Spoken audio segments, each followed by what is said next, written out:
You were promising on Twitter scoops, not Slater scoops, Mike Ryan exclusives.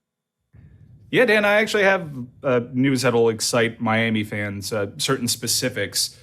So Tuesday night, there was a meeting that Joe Echeverria and Rudy Fernandez ran point on. They're Julio Frank's handpicked guys that are really driving this whole thing. Rudy, in particular, has taken a real active role.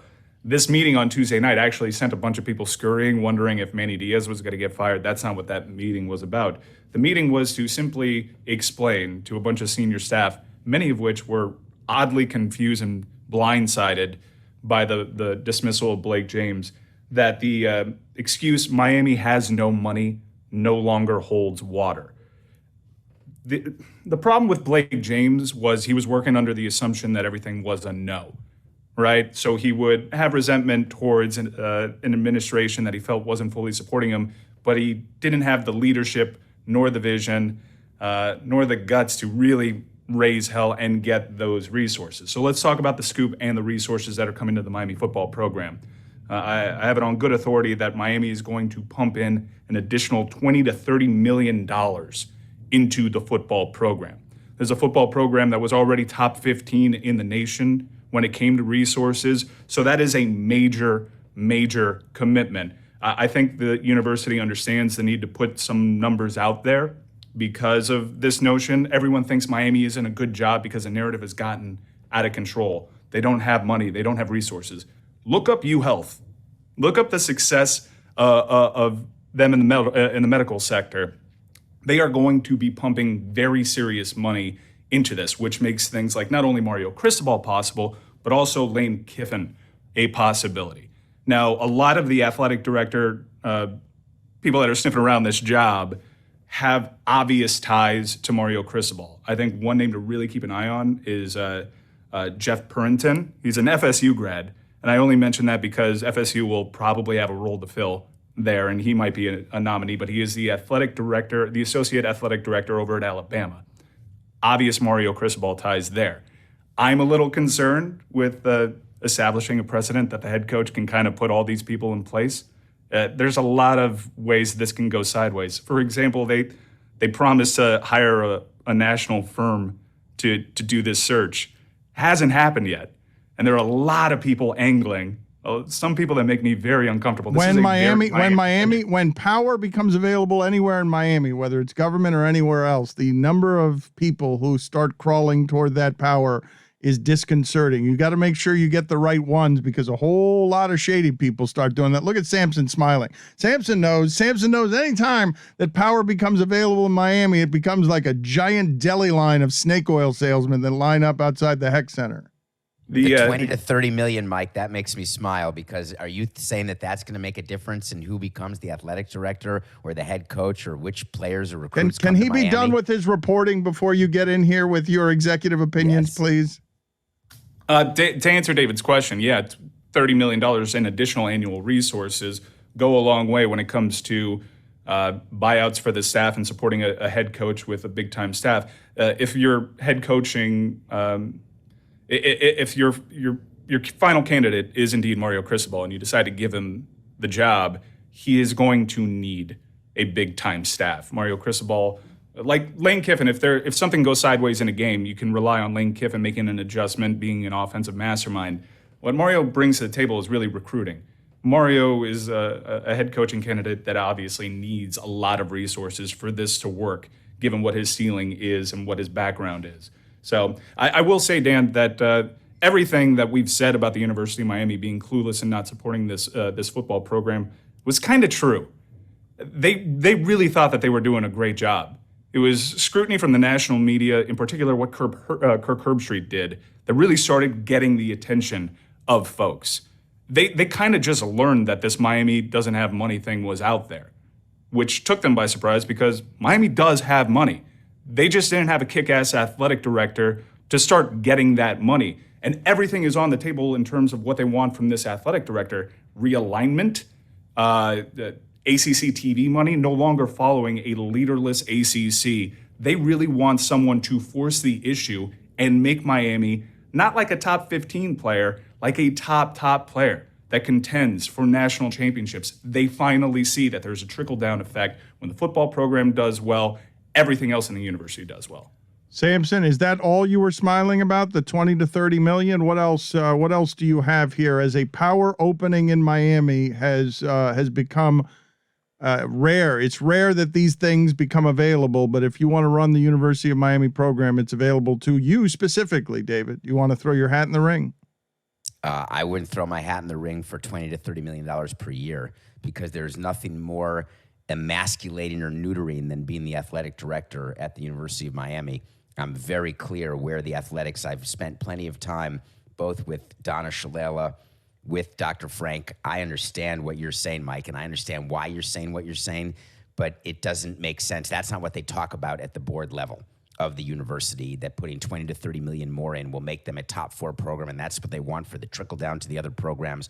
They are far more interested in the research development with capital campaigns, with the capital of the university, than they are with whether or not the college football playoff includes the University of Miami. And that sounds sad because you're a fan, but that is just the business side of how universities are run.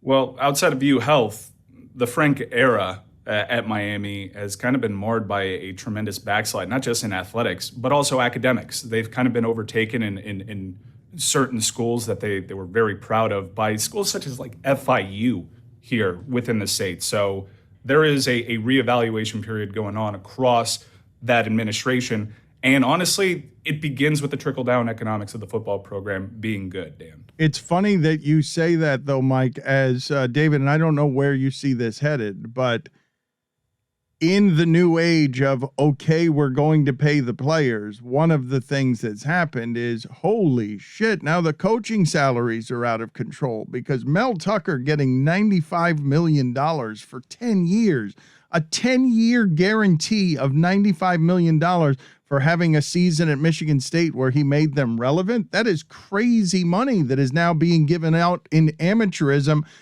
where we were once talking about the idea of there is no money to go around. Like that is something that was being argued on behalf of amateurism. As you see, I mean, that's a ridiculous salary for a coach to be making at a school that hasn't been terribly relevant the last 40 years. It's not actually, because the way those salaries are decided upon by the board and by the president of the universities, because they're all publicly available, so there's no secrets. It's based on the program and what the money can be taken from the program for the other parts of the school. So the football program at many of these schools is used not just to trickle down to athletics, but it's actually used to fund other improvements that go on throughout the university. And if you have a coach that can attract more money, not by winning, but attract more money by his existence on campus with donors and with boosters, that is what a huge portion of every budget is of these universities, is the private foundations, the private funding. We call them boosters, which has such a pejorative connotation, but it's actually just people who are alumni, sometimes non-alumni, parents of students. That is a huge part of the operating budget. And when you can parade around a famous football coach and get boosters and more people interested, you are worth the money. Mike, I'm sorry, on David's point, the fact that boosters exist is a fairly ridiculous notion, and it is just like an untapped fountain of resources that don't have to come from any other budget. It's almost as ridiculous as asking the Miami Marlins fans to pay for dismissing Don Mattingly. It's absurd. They do pay to dismiss Don Mattingly. Well, that's an excellent point. When you buy Packer, right now the Packers are raising $90 million for people who want to give a Christmas present of a piece of paper. What do you think that is being used for? Dollars are fungible. They take that $90 million for quote-unquote capital improvements of Lambeau Field, but that's just money they don't have to take from their left pocket. They can take it from their right pocket to pay these things. Right, but when there is internal discussions about dismissing Don Mattingly in this hypothetical, you would then solicit Marlins man to contribute additional money to fire Don Mattingly under this scenario. So it's not exactly apples to apples. On the AD front, Dan, there are two candidates in particular that I think make a lot of sense. I actually think Brian White over at FAU is pretty impressive. And obviously the Lane thing, I know that excites this show in particular. There's obviously a connection there. Lane, according to a direct source being Lane Kiffin himself, doesn't sound totally enthused with the idea of staying in Mississippi. I would really be concerned about LSU and Florida there, but it feels like Lane is willing to do an unpopular thing to an SEC school again and leave for greener pastures or bluer pastures in this scenario. I also think, and this show is obviously biased, but I do think Jim Frevola makes a lot of sense given his expertise and the fact that Alonzo Highsmith seems to have a real inside track here. And when you look at the comms background and the business ops background, the resume of Jim Frevola, the fact that he was, I believe, runner-up the last time they did an AD search, I think Jim Frevola actually makes a lot of sense, and that would excite me and probably pull me away from some troubling signs that are going on with this backwards AD search. I think Jim Frevola could really settle a lot of that. You need to pair Highsmith with somebody. It can't be just Highsmith. He's got the football acumen and he's got the football resume as well. But I think you want him as part of a team. What were you nodding there about, Mike, David? I was nodding at the name Jim Frevola. It's a great name. It's not necessarily the sexiest of names, but being an athletic director, I think people may not understand what their main job is. It is a hugely administrative job. It is operating a huge cost center of a university. It is in charge of there's a ton of human resources issues that the football coach and who your football coach is just one of the 55 million issues that you have on a daily basis. And Jim certainly has experience with running the gamut of those issues. The real question will be is whether the board at Miami and Dr. Frank himself, if they're looking for sex appeal and more name recognition, while Jim Frevola is a name locally, that is not a name that is necessarily will come with anything other than actual ability to do the job. So I think he'd be a great hire to actually do the job, but I worry about the other things. Let's roll with Frevola. Let's roll with Frevola. Roll with Frevola. Okay, now he's going to be hired. Yes. Unless, David, do you want the job? No, not even close. You want to talk about a lead balloon? It is the worst job to possibly take these days is being an athletic director, especially when you've got such a fan base like they have in Miami, where the expectation is that the athletic director is going to come in. It's not like you're hiring a GM for your baseball team, and people think that's what the AD is, and that's not correct. Why do you say it's a bad job beyond the expectation? Because dealing with the people in Miami, dealing with the politicians, dealing with all of the people who believe that they have a hand in running the Miami Hurricanes, dealing with the mics, right? Like it's too much. The juice is not worth the squeeze by any stretch. I've been wanting to ask your lawyerly opinion on what the worst case scenarios are for the NFL in the Jon Gruden lawsuit and what the best case scenarios for Gruden are. I'm assuming, without having talked to anybody who has expertise, that this is Gruden just trying to get a little bit more money that he thought he was going to be getting over the next few years. But if he is intent on actually smearing others and making a big mess, what are the worst case and best case scenarios for the people involved in this? Well, courts don't really care when litigants are trying to go scorched earth. And so let's just pretend that's what Gruden's trying to do. That is not in any way dispositive for a judge. Any judge recognizes when a litigant is trying to take other people down in some revenge crazy story. So if Gruden's only plan here is that, it won't even make it out of the batter's box.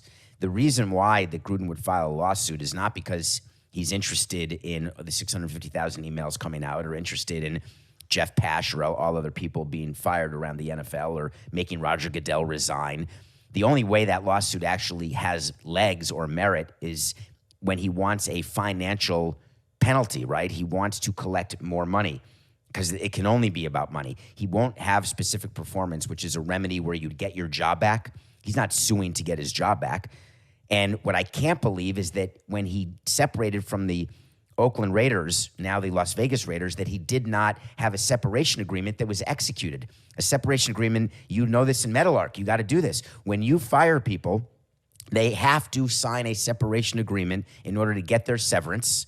And what that agreement says is they won't sue you, Dan, or Skipper, Anybody you let go has got to sign a separation agreement. And how the NFL and the Raiders did not have him do that is just staggering to me, because the separation agreement would have had a release that they're not allowed, that Gruden's not allowed to sue. So the object of his game has to just be for money, but I assume that he got his full contract.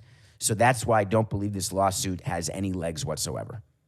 That makes me sad. I want to see a fight between. I want to see owners have to answer questions. I just saw Bob Costas, who's about as good at the interviewing thing as anyone I've seen. He had Jerry Jones on, and Jerry Jones gave him nothing. Like, it was the rich man's bullshit dance of just, I'm charming because I'm wealthy and I'm here, and gave him nothing. He asked him about so many difficult things, and Jerry Jones was a useless interview, and he's one of the few who's willing to actually get in front of people and answer questions. How is it that all of these rich people are able to avoid questions from a sports media that doesn't ask very many good ones of them? Because they don't care to answer your questions. It does not in any way help their business, help the value of their team, sell more tickets. It's just a distraction. The majority of people, don't forget, are interested in fantasy and gambling. They don't care about misogynistic tendencies or domestic violence. They just don't. They want to have games to bet on, and they want a team that they can cheer for. That's it. And Jerry Jones and the other owners know it. Why would they in any way sully themselves when they know that their main market are meatheads who really don't care about it anyway? I just saw, David, some video of former running back Zach Stacy, and I know that some of you have, followed the entire journey of domestic abuse in sports, where it's something that you were reading about and you may have been appalled by it, but then Ray Rice happened and you got to look and see at what that looks like, and people were all the more appalled, and it became one of the great controversies of sports.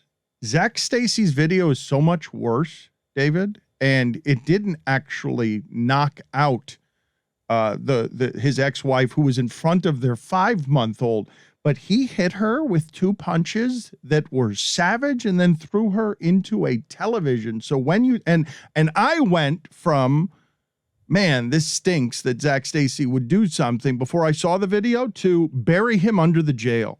And that never happens to me. So it just bums me out when you say they don't care and nobody cares, and it's just about how do the owners make more money. They just want to keep the meatheads entertained. I thought the one interesting thing that Jerry Jones said in that interview with Bob Costas was that Texas Stadium was built for television, that it was for the audience, so that the audience could see how big and impressive Texas is, that it wasn't built for Cowboy fans.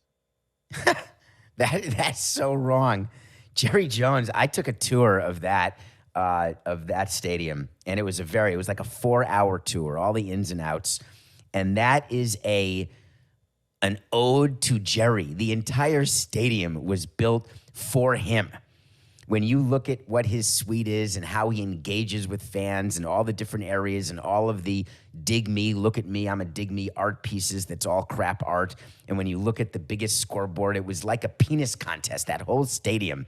And so it was not just for Cowboys fans that are in Dallas or for Cowboys fans out of Dallas. That is a revenue-generating monster. And the majority of the revenue from that stadium is not subject to revenue sharing in the NFL, because it does so many other things and has so many other activities that is money that he gets to keep. That makes me smile that he convinced you that this was made for TV because we care about all the couch potatoes out there. Oh, I thought it was interesting that he would say that it would be a grandiose ego thing. I thought it was interesting, whether you believe it or not. I had not considered the idea that anybody would be building a stadium with television in mind, with the idea of how is this going? Like, you're right that it's about ego, but what he was saying is, I don't want just 90,000 people to enjoy my stadium. I want millions on Sundays to see that Texas, everything's bigger in Texas. Every stadium is. When you have to build a new stadium, you actually have the broadcasters involved, and there's camera placements that are planned in advance. You know exactly where drones are going to be and where the HD cameras are, where the wells are. It's all done for sightlines, all done for TV, because any ballpark, whether it's 90,000 or 30,000 or an arena with 20,000, the majority of your revenue comes from the broadcast deals. For the Cowboys, the majority of their revenue, their NFL-related revenue, is their national TV deal. So, of course, that's going to be a focus for him. Yeah, that should not be a huge surprise to you.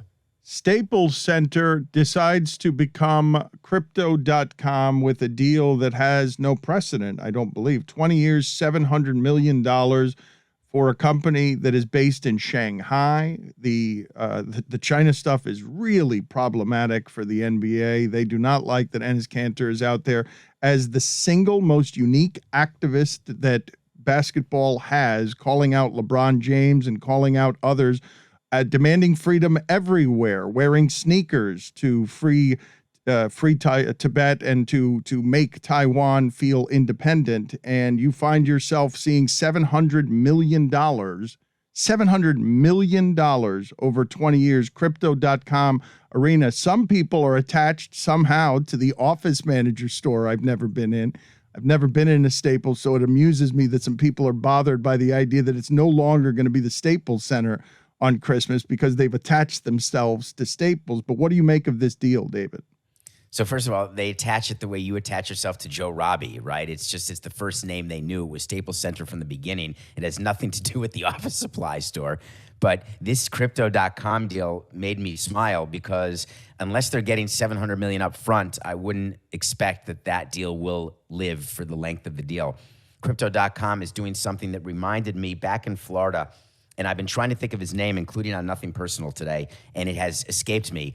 The Ponzi scheme guy who's in prison in Florida, who was the lawyer in Fort Lauderdale. What is his name? Rothstein. Rothstein. Do you remember what Rothstein was doing when he was making all the money? He was becoming a sponsor everywhere. You could see that he was a sponsor with the Dolphins and the Heat and with the Broward Theater for the Arts. He was all over Miami. And you were saying, how is it possible that a law firm would have this money? And when he wanted to be a sponsor for the Marlins, I actually turned him down, and without knowing that he was a criminal, because it felt wrong. And my corporate salespeople were angry. And I got that one right because he's now in jail. The Crypto.com people are throwing around this money. Of course, teams and entities and municipalities are going to take it because it is sexy and because the numbers are so out of this world large. But the general principle rule is, if something sounds too good to be true, it is too good to be true. That arena is not worth $700 million over $30 million a year. It's just not close to that. And that company, and it's just not going to be around like that. So it's a good current day deal. But when you and I are in our rocking chairs in our 80s, we'll look back and it will not be Crypto.com arena. I was reading some numbers on this, and I don't know whether it was the arena that was originally bought for $350 million, but it wasn't that long ago. I couldn't believe that number. $700 million just for a naming right ends up being something that covers you over what the cost of the arena was when you bought it. Well, you can't look at that's like saying when you sign a player to a $300 million contract. Well, that's more than the franchise is worth. Why don't you just give him the franchise? That's more than you paid for the franchise. I understand inflation, but I'm still saying that once you're getting into the game, right? Jerry Jones buys in at $150 million on the Cowboys. Once you're getting into the game, then all of a sudden you're looking up 30 years later and it's worth $6 billion. And Oh, this is how it happens, is what I'm saying. A naming rights deal that's $700 million from that you're just getting to allow someone to put their name, and it's worth it for them to put their name on it because Staples Center developed an emotional attachment. It ended up being something that was worth it for Staples. If it were worth it for Staples, they would have kept the name and they would have matched the deal, right? It's not. There is no naming rights deal that is worth it. Now, I can hire a company, and I did, to show other companies, how much value you get, how many mentions there are in the news, how many mentions, how many clicks, how many people refer to Staples Center, that now they're always going to say Crypto.com, what the flow-through, pass-through rate will be, the people who will go to Crypto.com and start submitting their information and buying crypto, and it's all horse hockey. But it is all done in a way to make executives feel good about the money they're spending, But at the end of the day, the reason that American Airlines is no longer American Airlines Arena is they weren't getting any bang for their buck anymore. No one was flying American Airlines because the Heat won championships in American Airlines Arena. Not one person. There will not be a person who does business with Crypto.com because, oh my God, is that where LeBron plays?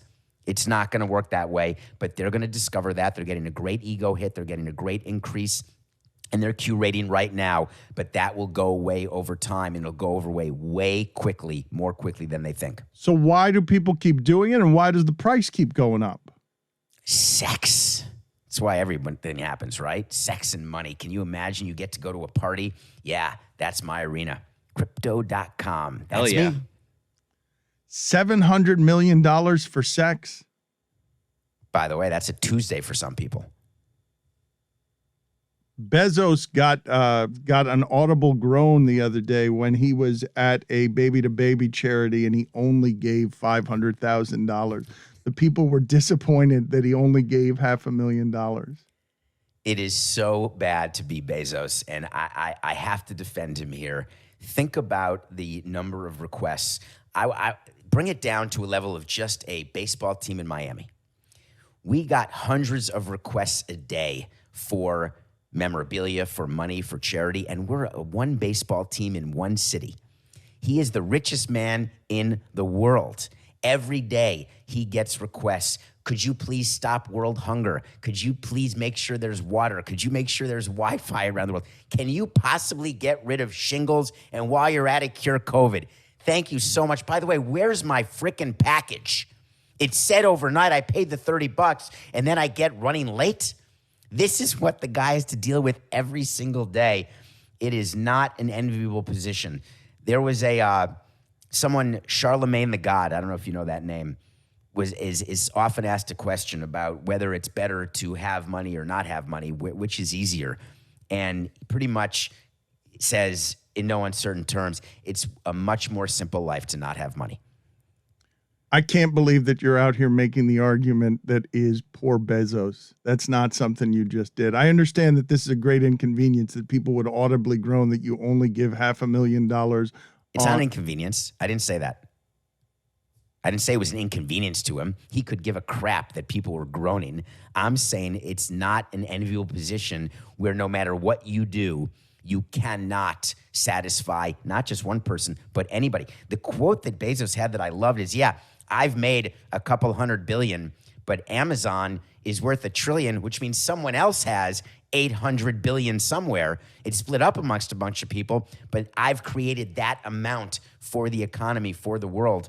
When I was at Morgan Stanley, I had some clients who were janitors at Microsoft who came in early when they couldn't afford to get paid, so they got paid in stock. And these janitors, these cleaning people, were worth millions of dollars because the stock did what the stock did.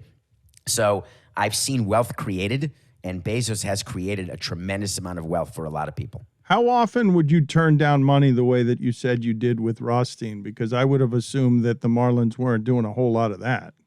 Yeah, that's the only time. I would have taken, I wanted to take money from Qatar Airways, from Emirates. I would have taken money from anybody. But I needed the money. This is funny, right? Blood money is different than illegally gotten Ponzi. And I was willing, and I look back and I am shamed at how I drew the line, because it's such a recency bias thing that when you're in it trying to hit a budget, you tend to throw your morals or change your moral compass quite often. So I drew the line inadvertently, or actually advertently, but strangely, at not anti-Semitism, but hey, if this is illegal, then I can't do it because I'm going to have to give it back. And I can't take money, use it in the budget, pay players, and then someone have to come up with it again. I knew I'd never have to take back Qatar money, because however they got their money, whatever they do, whatever human rights they violate, once the deal is approved by MLB, they could name the ballpark, and I'm good to go. I'll never have to refund it. How much were they going to give you? Was that a naming rights deal on Qatar? And where and how did that fall apart if you were advocating for it? It fell apart because I wanted 20. I wanted to match what the Nationals wanted and what the Mets got with Citi Field, because with our budget, you could only sell naming rights one time. And I did not want to, because once a building is named, like Staples Center, it becomes known as that. And we were already in the position where Marlins Park was being known as Marlins Park. So I was up against that while negotiating with companies, which is why I wanted to get a deal done during construction, but could never get the price. Pepsi Park was the closest, but the highest they ever got was 7. And I wanted at least 10 to do the deal. So Pepsi became just a corner sponsor. But they didn't get to 20. Do you regret not lowering your price? Oh my God, no. Do you know why? Because Jeter overpaid for the team because naming rights was open and the broadcast deal was open. So he thought that he would get these huge deals, and he put that in his budget to show the people putting money into the team that look at all this new revenue we can get because Samson was such an idiot. So it's the opposite of regret. That's the only way, among other leverage issues, that we were able to get, that Jeffrey was able to get $1.2 billion. You knew that when you were turning it down, or happenstance? Lucky that you were able to put that in front of Jeter without a naming rights sponsor. The broadcast deal was purposeful. The naming rights, I would say it's more luck than not, because if they had hit the bid of 20, or another business had hit the bid a business where I did not have any sort of moral problem with, we would have maybe taken 10 to 12. We would have cut that deal. But the broadcast deal, we were never going to sign because Jeffrey had told me he was selling the team. And so Scott Rothstein, the only time that you have ever turned down money, and you say your staff was mad at you for turning down that money? It's commission. Salespeople live on commission. When you don't approve, all corporate deals had to be approved by me over a certain amount. Below $100,000, cut the deal, do whatever you want. But over that amount, I'm going to look at it first and sign off on it. And it's money in people's pockets, and they've got families to feed. And, there's a lot of people who work at sports teams who don't make a lot of money. And so I took it very seriously when not allowing them. It would have been a big deal. It would have been a big announcement. It would have been a big, big deal. It would have been our biggest corporate sponsor deal we ever had. I just had that, that gut feeling that you have that something's wrong here. And it's because I was a lawyer and had worked in law firms and knew how law firms operated fiscally, that there was no chance that a law firm would have this amount of money. That's interesting that you were the only one, because everybody else was taking that money all over town. It was so suspicious that all of a sudden a lawyer got into the game that aggressively, where he was not unlike Amazon. He was everywhere. Well, hold on. Amazon they do something. Right? You can do the math and you can say, oh my God, there's another, look inside that UPS truck. Look at all those packages with that new logo on it. When you're a law firm that just puts your name on something, you're like, wow, do they have like 1 million clients all of a sudden who are doing 1 million litigations? How are they generating this revenue? With Amazon, you could easily do the math that more and more people were using their services. With law firms, it just can't scale that way. How often do you get that gut feeling on somebody? Because you meet no shortage of slimy people. And I'm guessing that gut feeling was based on, what is this lawyer doing, spending all over town? Yeah, I've done everything with my gut my whole career. And it's done better for me more often than it's done worse for me. My stomach has really been a great gauge for me. And sometimes I overrule my stomach. There's no doubt about that. I've done that both in the business world and in my professional life, where I think something's probably not right, but I'll do it anyway. But there's a difference. When there's freedom involved, I have a totally different scale, because, as you know, the only thing that matters to me is I can hang up on this show and I can walk out the door and go wherever I want and do whatever I want. I can get on a plane to wherever I want to go to anytime I want to do it. So I will never do anything where my freedom will somehow be impugned. So doing business with Rothstein, I didn't want to be associated with anybody who's doing anything criminal for fear that somehow they would think that I knowingly took this money that was other people's money. I just would never sacrifice freedom for money, ever. How do the Wilpons get fooled by Madoff in that circumstance? Because they were just getting ROI. They were getting a return on their investments.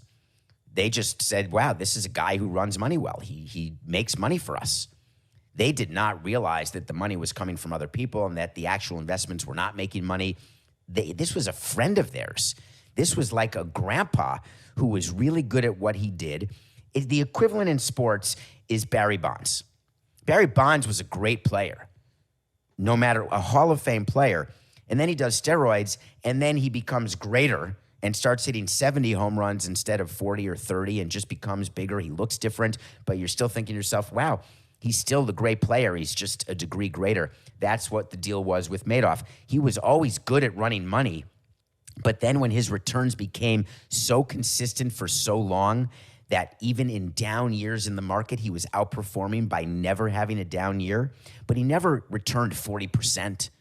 He always returned, between 7 and 15%, where you just say, wow, he's so good, but not to the point where you're like, he's doing something illegal, isn't he?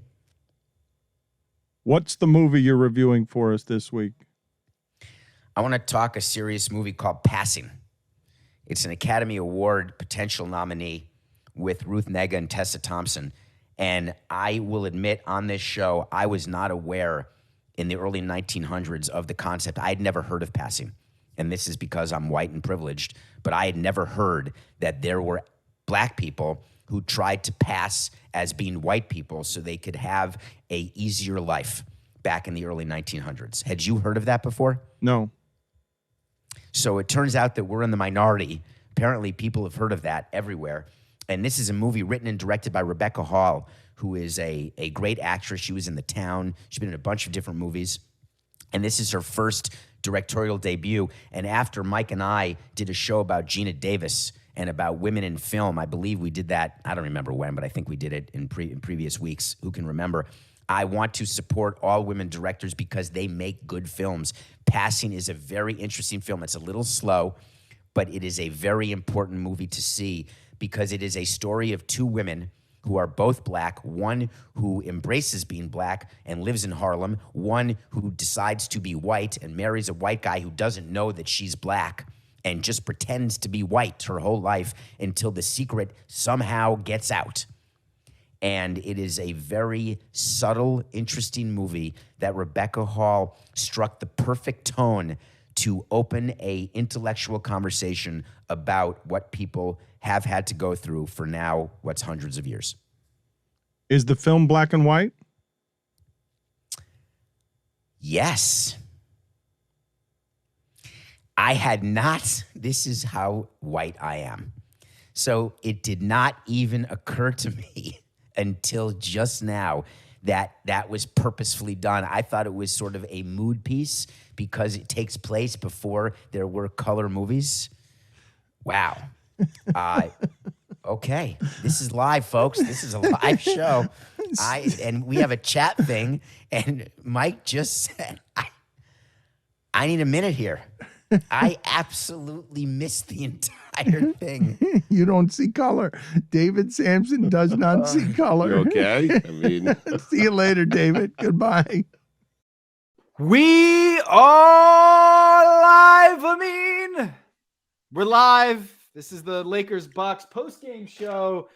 Game's over. Lakers lost. Giannis just absolutely manhandled the Lakers. No LeBron James, Russell Westbrook, and Anthony Davis could not contain him.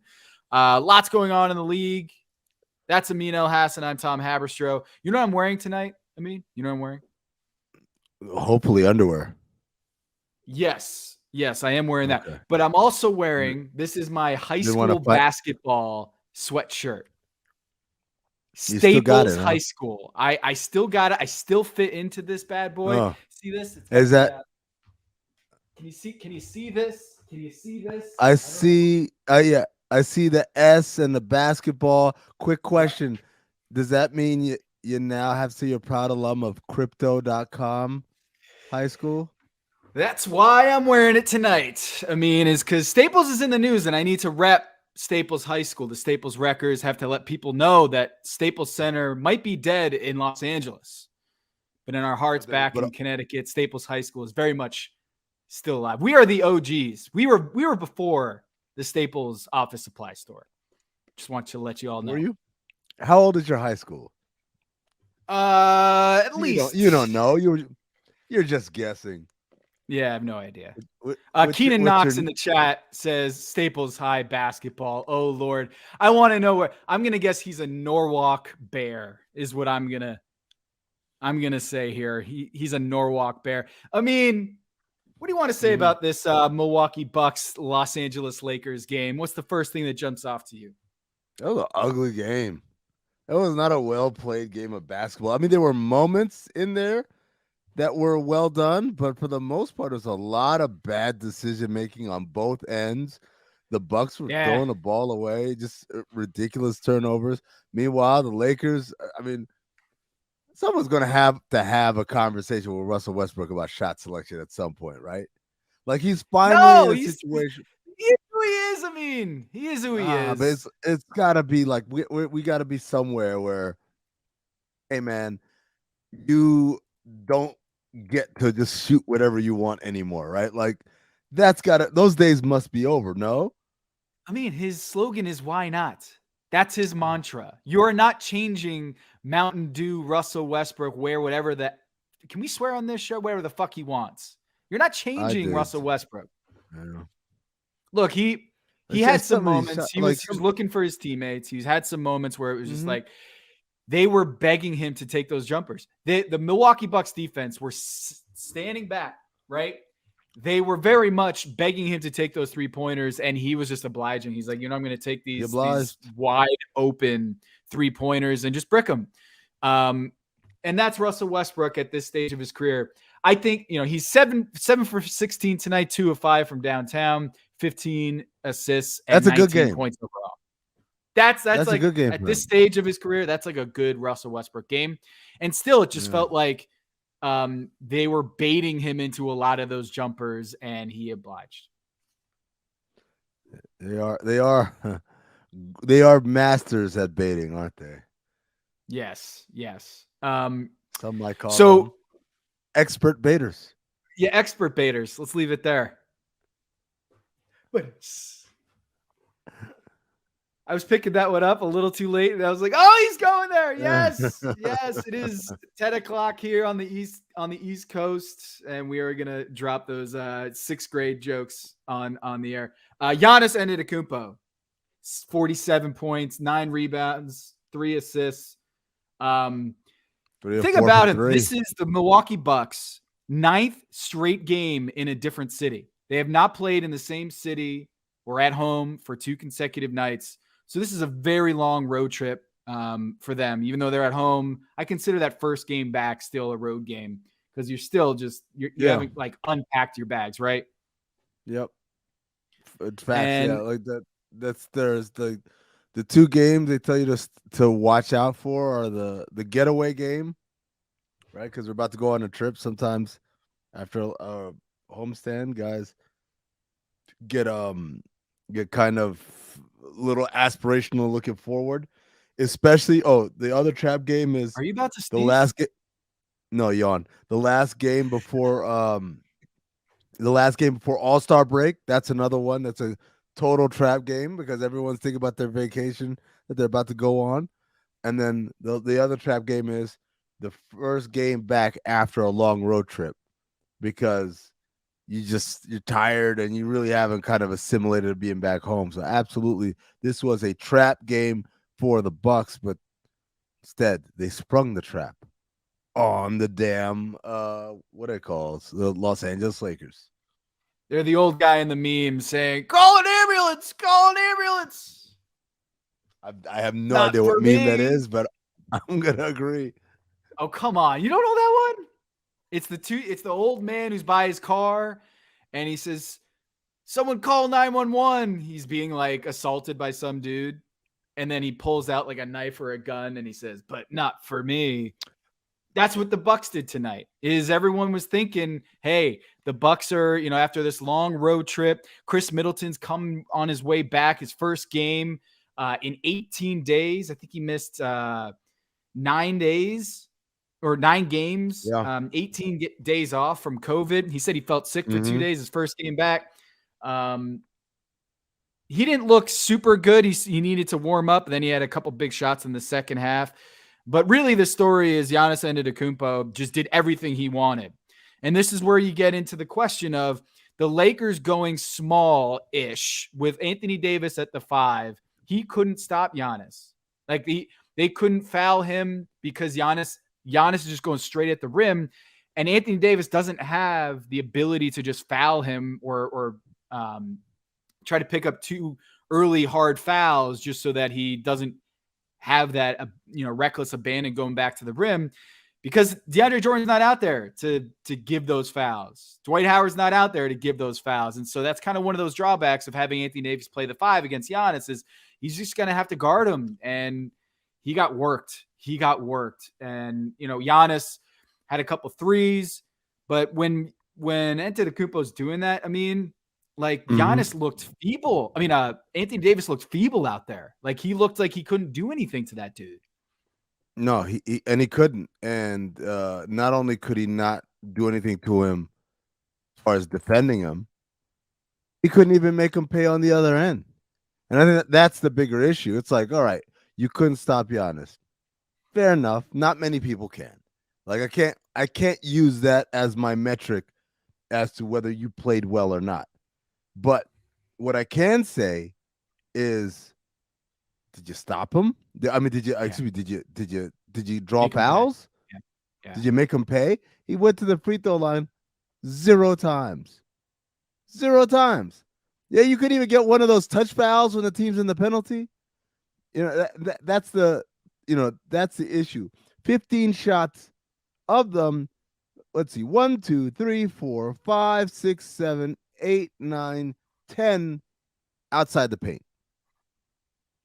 Kind of got to force the issue, because I'm not going to be able to stop him. He's got it rolling. I got to find a way not only to find my own offense, but I got to find a way to slow him down by foul trouble or something. But that really wasn't a concern. Here's the big number. 1. That's the number of fouls that Giannis had tonight.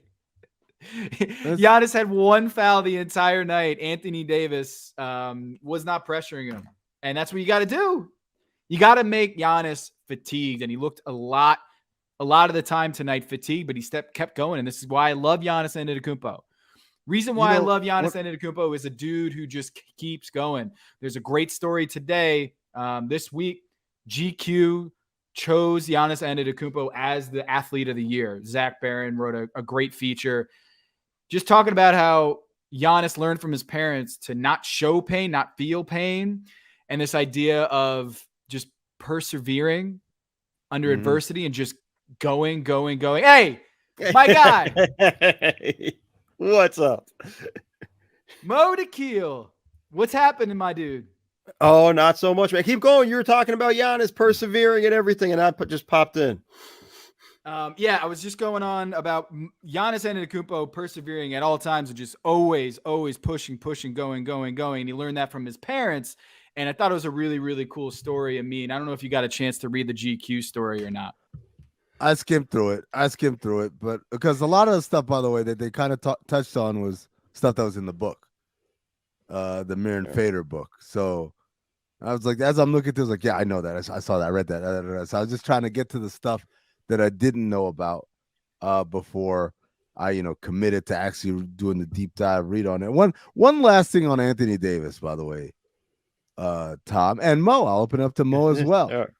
So we know that Giannis only had 1 foul called upon him tonight. We know that Anthony Davis attempted a grand total of 0 free throws. There was a phantom. There should have been a foul on the fast break dunk that he dunked on Giannis. He should have gotten those 2 free throws. So let me just give you that one. How about that? If I ask you how many fouls Anthony Davis drew tonight in 37 minutes of action, how many fouls would you say he drew? And these are any kind of fouls. This is touch fouls, the beginning of the thing, over the back fouls, whatever you want to call. I'll go with 2. I'm gonna go with 2. Tom undercut me because I was going 3, so it might be lower than even that. What do you do? I mean, it was 2. Yeah, it's 2 fouls. Like by anybody. Forget Giannis. Okay, we get it. You're not gonna get Giannis by anybody. Nobody. You couldn't get goddamn Jordan Noir to foul you. Semi Ojeleye, by the way, does not look Semi like Ojeleye. Holy shit, man! Some of these shots, he missed a dunk. Some of these shots are just embarrassing. Mo. Semi's just not good. It's just at the end of the day, he's just not good in terms of NBA level caliber player. But to go to your point, I mean, like before I popped on, I heard you talking about just where his shot attempts were. You know, first off, you're not going to draw fouls in those situations. He's largely now in this system, the way it is, especially with Russ, he's more of a jump shooter. And I think that's the problem because he's not very good at that besides that 1 year in the bubble. I don't know if that's something where we're looking at it going like he's just at this level that you can go, man, like AD so good. He can play in that mid-range area. But with Russ, it's like he can't throw him in the post because you got Russ out there. The offense was so unimaginative tonight. Mo, it was a lot of spread. Just have Russell Westbrook try to create something, drive and kick. It was the offense was awful. The Lakers offense was pathetic. And I don't know if they're just counting down the seconds until LeBron comes back, but like what offense would you like to see? What kind of actions would you like to see, Mo, who, by the way, for those who don't know, former video coordinator for Greg Popovich with the San Antonio Spurs. That is a Amin just totally got offended right there. San Antonio former video coordinator for the Los Angeles Clippers and also worked with the Australian national basketball team. He does a great job on Twitter. Follow him at @MoDakhil_NBA and also on Twitch at The Jump Ball. I don't know what I was looking for with this offense. A lot more Russell Westbrook, Anthony Davis actions, but they're just sitting down on Russ. They're just going under the screen and begging him to shoot.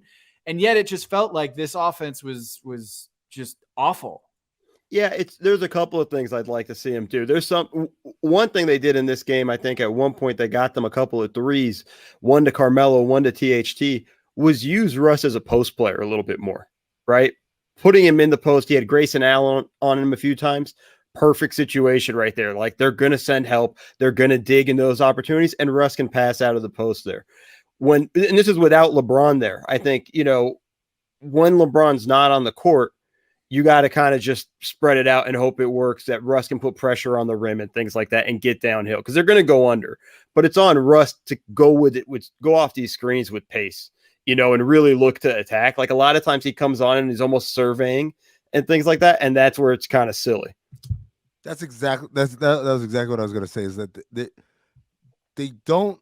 I know I actually checked the numbers. They're second in possessions per game, indicating they're up tempo, which is a far cry from where they were last year or even 2 years ago. But we used to talk about this in Phoenix.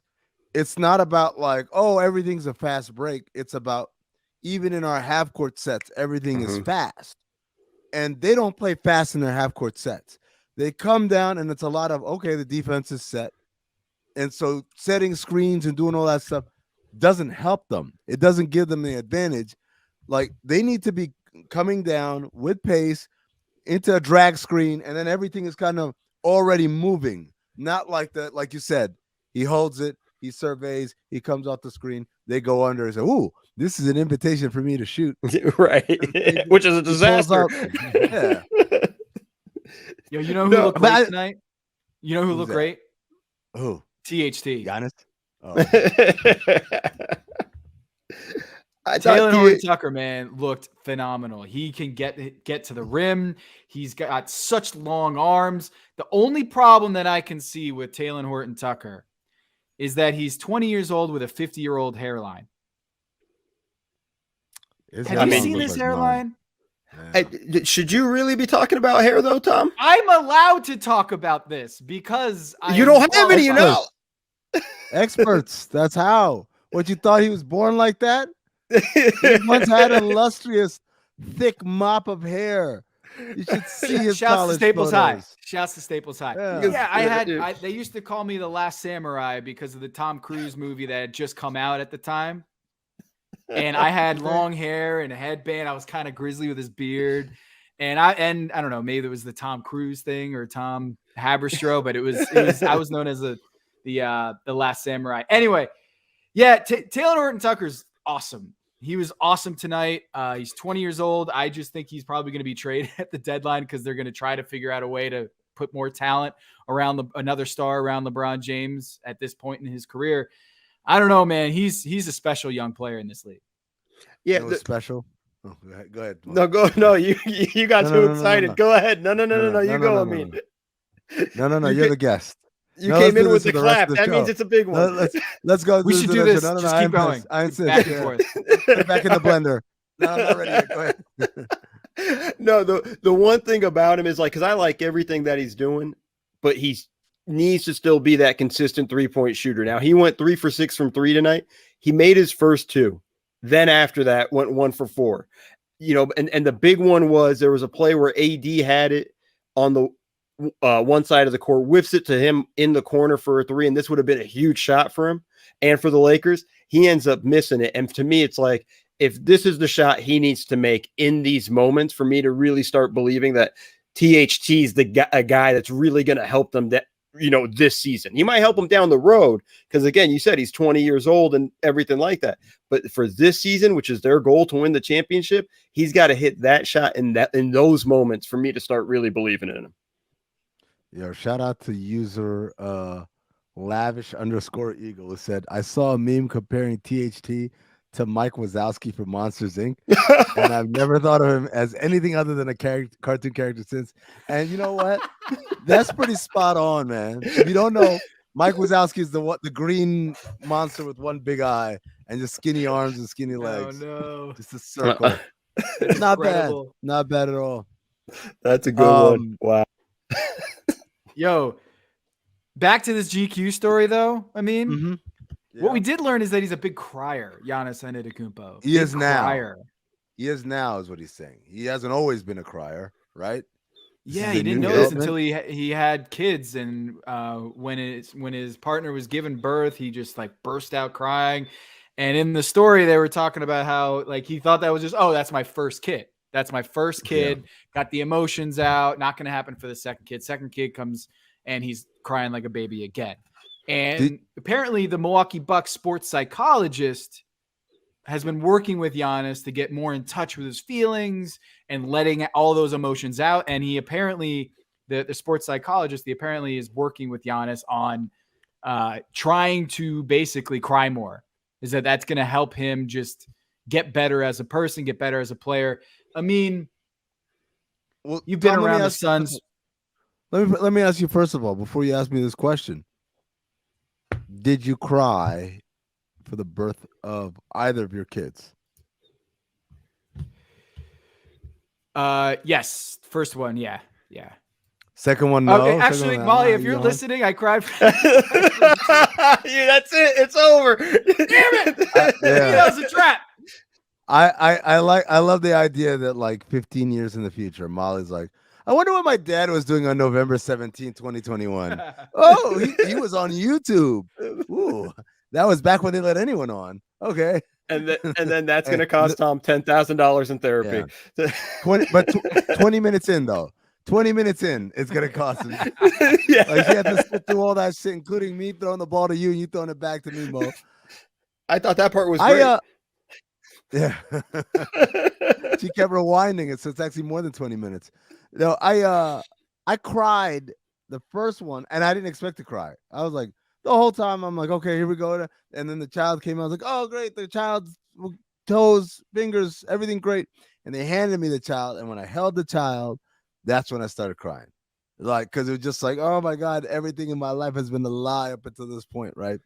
And so 2 years and some change later, I'm having the twins are coming out, right? And I thought, like, all right, like, I get it. Like, your life changed, but now you figured out this whole parenthood thing. And sure enough, man, when the twins came out and each one I held, I cried then too. And so, like, when I read that about Giannis, it's like same thing. Like, I'm not much of a crier in regular life, but like, oof, that making babies, man. It'll get out of you. It'll get out of you. You come out your tear ducts. No experience on my end. That you know of. Well, that's true. That's a fair. He's gonna cry for a Noah. different reason if he finds out. If I hear a random knock on the door, trust me, I'm beginning to cry at that moment. You get served with the child support back. Or child it's just support. somebody going like, "Hey, here's your 5-year-old." Wait, what? No, they don't do that anymore. They don't do babies in a basket anymore. That was a thing, like in movies. And in TV yes, shows. way Yeah, back. baby. Stork flying around with a little like diaper. No, Yeah. not the stork. I'm talking about like, yo, this is your child. Leave the baby in a basket with the note, "I am yours. Mother can't take care of me anymore." And they're like, "Oh, what do I do with this?" That was a No, thing. it only happens with families in Italy in movies that I've seen recently. Oh yeah, floating down a river. Homie Spumoni is the movie, ladies and gentlemen. You can Oh. catch our review of it on Cinephobe, the podcast where Zach Harper and I watch movies that are poorly rated on Rotten Tomatoes to try to ascertain whether they are accurately poorly rated or maybe they didn't get a fair shake. That's Cinephobe, produced by Anthony Mays. Get it wherever you get podcasts, and that is not going to be the last Cinephobe reference of this show tonight, guys. So stay buckled in. But Tom, we're talking about crying, Yeah. and Yeah. earlier I asked you to come up with a power ranking for top 5 NBA cries. Top 5 NBA cries. I didn't put 5 together. I have like some in my head right now. Maybe we can work with Mo on assembling our top 5 cries. Because I kind of feel I'm gonna tell you right now. I got 5. I have 5 instances. Like, oh yeah, that, and I have them ranked and everything. I'm ready to go. Okay. Just I want to ask you a question though, because there's two kinds of cries in my opinion, right? There's two kinds of cries. There's one that's like straight up sad cry, like someone died, Isaiah Thomas, like his sister dying in the playoffs. Like there's that kind of cry. But what are we talking about? Are we talking about more of like the proud, emotional, happy cries, or are we talking like I'm really distraught? I've gone with 5 basketball cries. I don't want to trivialize someone's actual pain for actual real life stuff. So all 5 of my criers on my list are all like, this happened within the context of basketball. Okay. All right. I'm all right. So LeBron James, 2016 Game 7, hugging Kevin Love, is probably the most memorable of that night. But I would actually posit that J.R. Smith at the press conference stand talking about his father weeping at the press conference. J.R. Smith is actually a better, more meaningful cry for me. I feel like it's very underrated. J.R. Smith talking about his father and all the adversity that he went through and the stuff that his mom and dad put up with J.R. Smith, and that he always wanted to make him proud. And every time that people made fun of J.R. Smith, he got really upset because he thought it would be a bad reflection on his parents and the way that they raised him. And he didn't want to let them down. And so all of this emotion poured out of J.R. Smith in this very like un-J.R. Smith moment. Like he was like kind of a caricature of himself. Yeah. And then it was just very introspective human. and deep. Yeah. Yeah. And his father was looking. And then after he walked off the stage, he just gave his dad like a very like motion picture hug, just long and crying. But I would say that's the most underrated one of that night, because there's a bunch of them with LeBron, but people don't remember them. JR. I got one from that night that's I think even more underrated than that one. It was almost immediately after the buzzer ends. There's a shot of Ty Lue, and Ty Lue literally has his face buried in one of these Gatorade towels. And you could just feel the emotion coming. I'm assuming he's crying in that and just didn't want everybody to see that. So I'm making an assumption there, because if you're jumping for joy, you're not doing one of these. So I'm going with he was crying a bit. Hear me out. Uh-oh. Seeing everybody else cry and you're not crying, you got to go. Fake cry. Aren't we all crying? Now I got one that beats both of you guys. Okay. It's the guy after Game 7 was over. We did all our post-game stuff and we're done. We're living in the arena. I'm walking out, and as we're walking out of the tunnel, there's fans that are just there. And there's a guy who says, I thought you said we were gonna lose. And I looked at him, I said, are you crying? Wait, the dude was crying after they won the championship. Literally sobbing as he's like screaming at me because I said the Warriors are gonna win. I'm like, man, I'm going out. Wait, is the rest of this list going to be other fans yelling at you, crying? No. He didn't make my list. I just thought you guys were all going off of Game 7, 2016. Oh, okay. But I've got a list. Do you guys want to hear the list? Yeah, I want to hear some more. I'm in. All right. So I'm going. You know how they usually count down 5, 4, 3, 2, 1. I'm going 1, 2, 3, 4, 5. How about that? Okay. Oh, Number you're not one. gonna do the Cody method and mix it up. 3, 4. Nope. Okay. No. All right. Number 1. Jordan in 96. Technically, that's like a little bit outside of basketball stuff because he's crying because that's his first post-father championship. But and it was on Father's Day, I believe, when they clinched. Yep. So there was a lot of symbolism there, but he did it after a basketball game, after doing something on a basketball court. So I'm going to go there. That's Jordan's the GOAT, so that's why he gets number 1. Number 2, Joel Embiid 2019. Oh man, the look on his face.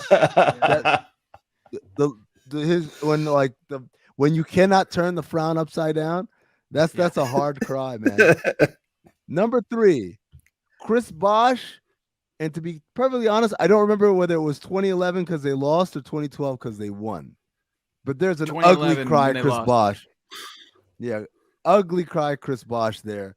That I've walking into the championship tunnel, the hallway, championship hallway of the Miami Heat. And like he's grabbing damn near collapsing, right? Yeah. Right? Because that, like, maybe he should have been 2. You know what? Chris Bosh is number 2. Because whenever they have to help you up, that's next level. You don't think part of that's the show, though? Part of that's them kind of, hey. I don't know if you do the show when you lose. Okay, that's fair. I don't know if you do the show when you lose. Like, the show's for when you win. Anything is possible. That's the show, right? Yeah, well, that's they told you to say when they told you to say the slogan is as impossible as nothing, and you fuck it up. That's the show. But it's more like I want to show you how emotionally invested I was in this. Yeah, there might be some of that. I don't know. Okay, you don't buy that. KG, when he chews out Big Baby Davis on the bench, and Big Baby Davis is sobbing on the bench. It's got to be on this list, dude. It's got to be on my list. It's not on my list because it went number 4 with Derek Fisher, 2003. Derek Fisher, when they lost the Spurs, because they had won 3 in a row. They won 3,000 or 2003. They're playing the Spurs, and the Spurs smacked the shit out of them. And the Lakers was so shell-shocked that they could lose. A lot of people were crying. It wasn't just Derek Fisher. Because Kobe cried, I think Rick Fox cried. But Derek Fisher cried like literally somebody told him that his grandma, his puppy, and his friend all were gone in a freak act with a meteor. Like, it was just like, it was the most comical. Like, if I believed in the show that Mo believes in, I would say that was the show. But I think they really just didn't see it coming. And then finally, number 5, Chris Paul talking about Scott Foster, 2021. Stop lying. Oh, I'll leave it at that. You just leave up that. How about you stop like blaming a ref, one ref, for all of your shortcomings, all your shitty basketball. That's pretty good. That's pretty good. I've got a couple more here. Can we put in Adam Morrison at Gonzaga? Is that part? No. Because then it opens up too much. No. You got it. It had to happen.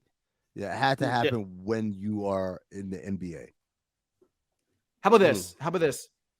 What about the Isaiah Thomas and Magic Johnson reunion? Do you remember this? The one they had a sit down where Magic and Isaiah They finally kumbaya, had that interview together, and Magic apologized, and Isaiah Thomas, after all those years, just broke down and started crying. And they just get up, and these two dudes, like two of the greatest basketball players of all time, grown men, after their playing years are done, they just get up and they just start hugging each other and scream crying for 3 minutes. How many takes do you think that took? We take it back to the top, please. Yeah. We need a little bit more from you, Isaiah. Little Magic. If you just want to yell one time, give just a yell. I got Isaiah nailing it, and Magic the one who keeps forgetting and smiles. Right. Hey, no, Magic sad. Oh, my bad. I don't know how to do sad. I'm the magic man. KD, you the real MVP. That's iconic, right? Oh yeah, that's up there. Yeah. That's a good one. Mhm. Rudy Gobert, All-Star cry. Oh my God. Yeah. How could I miss that one? You guys got a great memory bank for just when these guys are crying. Like, it Crying. doesn't really Always resonate with me. crying. But it's like some of these are dumb cries. Rudy Gobert was a dumb cry. I don't know. Chris he's Paul, talking that about was his a dumb mom. cry. Who If else? you, Who else I mean, is a come dumb on, it's an cry? all-star thing. Big Baby crying was a dumb cry too. Oh, that was just a kid though. That's a dude that can't handle his emotions. Having been around Big Baby just for a little bit with the Clippers, that is a very emotional person. I almost feel like he cries a lot. He is a crier all the way through.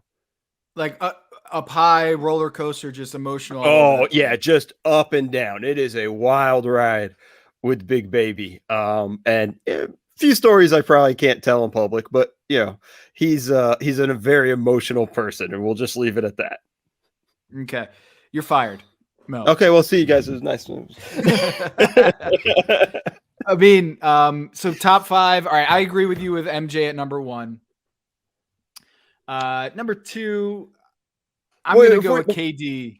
Before you go back before you go to your full list, did you guys ever hear the audio of him crying before The Last Dance? Because I never heard that until I watched The Last Dance.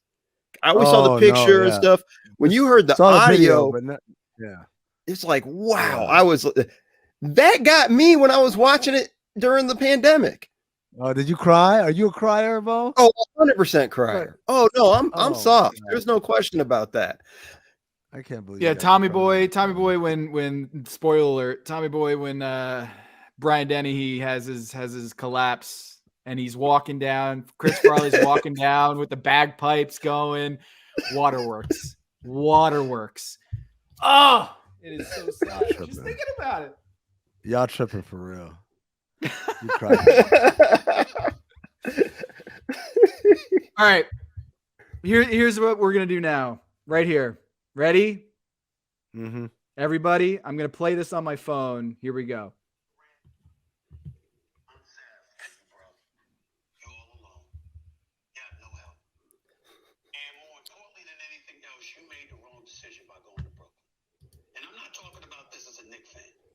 I'm talking about this as New York, because I'm Knicks first, Swagoo, but New York always. Knicks first, New York always. I'm always rooting for New York, and I'll always root for Brooklyn, with the exception of when they go against the Knicks. Kevin Durant made the wrong decision by going to the New York Knicks. He's going to rue the day that he did that. And let's analyze why that is. Because you got a guy in James Harden, not first year, the second year in a row. Mad love for James Harden. You got to get your act together, bro. You ain't James Harden right now, averaging 19 points a game. You sitting there struggling from the field. You had 24 points last night. It's the most meaningless 24 points that I've ever seen from the career of James Harden. You are a superstar, and you are not looking like one. It is that simple. You got to get it together. KD, you made the wrong decision, bro.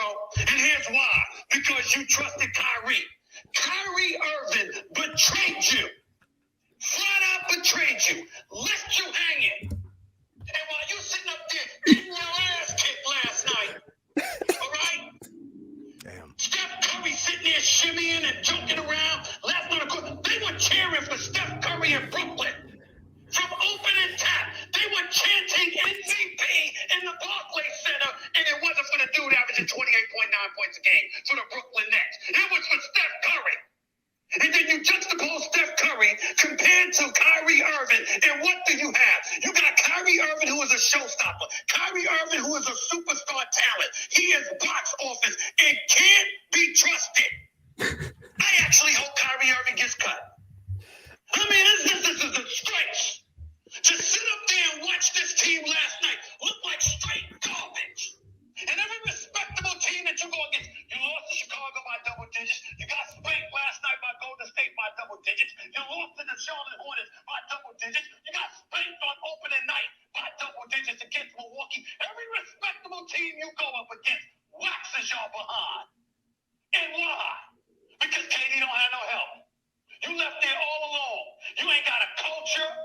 You don't even have a damn fan base. Brooklyn The borough of Brooklyn should be ashamed of yourself. The only damn thing good about the Barclays Center are the concession workers and the people handling the traffic in and out of the arena, like my boy Tony and Jose and the crew. Those are the only decent things about the Barclays Center. It's just dead. You walk up in there, there's no fan base to gravitate towards, there's no momentum, there's no fervor, there's no passion, nothing. I'm showing more passion in this studio by my damn self than 17,700 plus showed at the Barclays Center for the Brooklyn Nets last night. KD shouldn't even want to be there. He shouldn't even be wasting his services being there. Damn. Tell me how you really feel, Stephen A. Just slow clap. Just wow. Wow. He raises some interesting points.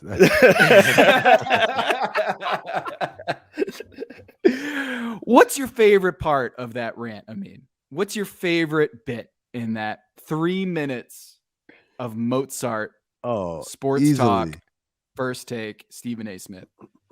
Easily shouting out Jose and Luis Yeah. and Tony, Jose, and the crew. and the crew, yeah. Like I just all I could think of was like, those are real people. That's not two names you just made up. Right. Those are real people. And somewhere they're like, oh, like, got shouted out on first take. That's the only things that are good about the Brooklyn Nets organization. Yo, man. Look, man, here's the reality. Kevin Durant made a deal with the devil. And I'm not even calling Kyrie the devil here. I'm saying overall in his career. Like, you guys know what a Faustian bargain is, right? In the movies, the TV shows, you make a deal with the devil, you ask for something, but then there's always strings attached that you didn't really foresee. Hey, I want to be the best singer ever. Okay, but you'll also be deaf. No, that takes away everything, you know, so stuff like that, right? So I feel like Kevin Durant made a deal with the devil, said, I want to be the best basketball player ever. Said, sure. He goes to Oklahoma City. You don't win anything, though. And everyone keeps pointing out you're not a winner, and you can't win the big one, and you blew the big lead or whatever. So then he makes another deal, says, okay, I want to be the greatest winner. This is sure. He goes to Golden State, and they start winning, but no one gives him any credit for it. Mm-hmm. So he's like, damn. It's like, I got it. I want to be a great winner and recognized as the greatest player. Sure. Go to Brooklyn. You do it. They might win the championship. But guess what? Nobody respects you for it, and they still cheer for the other guy louder than they do for you. That's the definition of like the deal with the devil, right? Where you're just going crazy. Like, I just want this thing, and the devil's going to find a loophole to give it to you without giving you the actual thing that you want. Man, it's got to suck. Right? We were saying this, Mo. What's worse? Would it be worse if he had come back and not been 100%, like the Achilles actually changed his career and never was the same? He'd be good, but not great. Or is it worse that he's this? He's as great as he's ever been. And in his building, they're rooting for the other guy, the guy that he ran away from.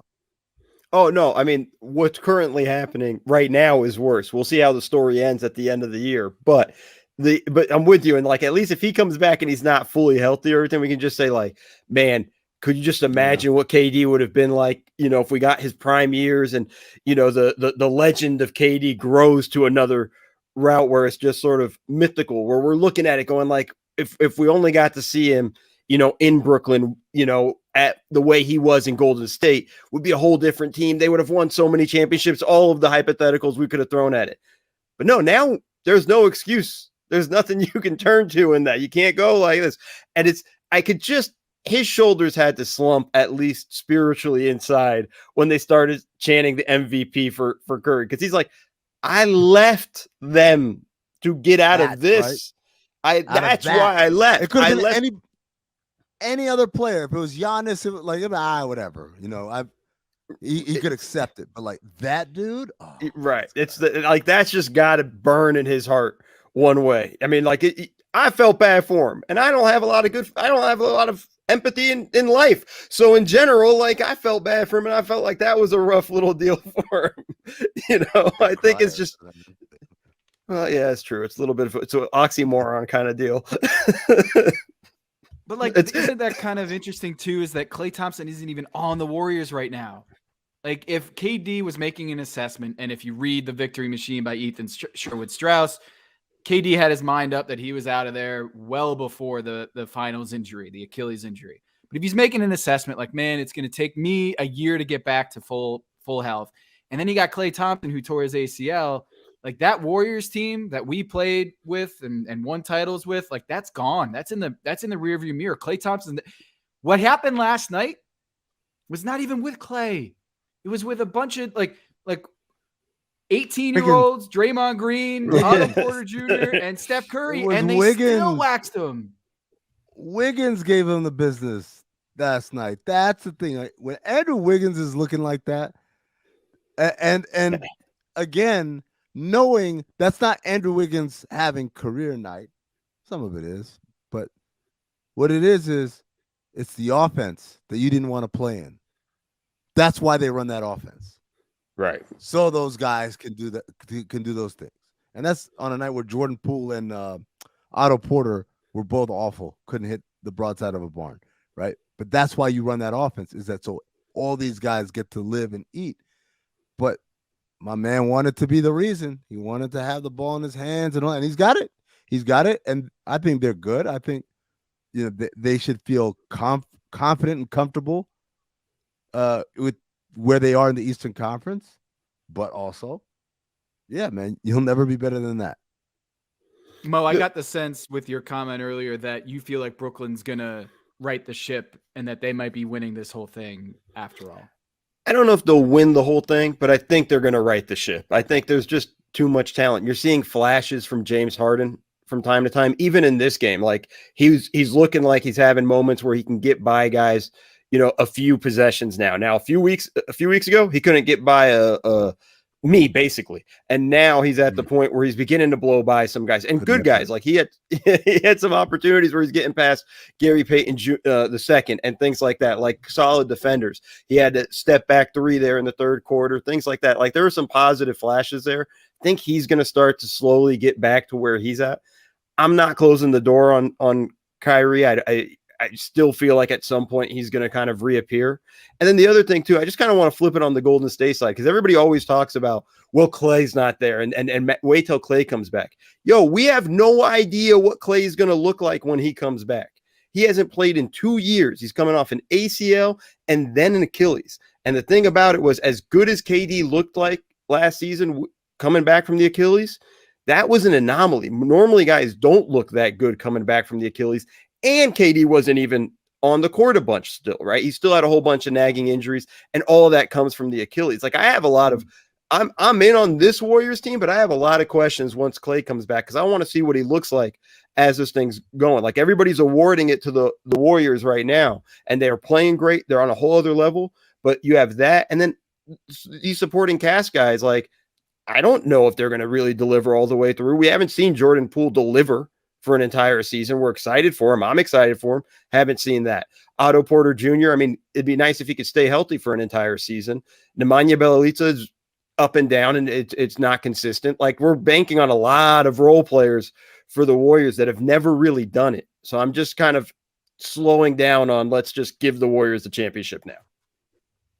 That's fair. I've been fading the Brooklyn Nets ever since KD and Kyrie linked up. Like from day one, I just didn't think that Kyrie was reliable. And then I picked them to hit their under on the win totals last year. Remember that, Amin, when we and Ethan and you did the unders? Like Brooklyn, I was fade. I was taking the hammer the under, and then of course they trade for James Harden, and they just barely made it.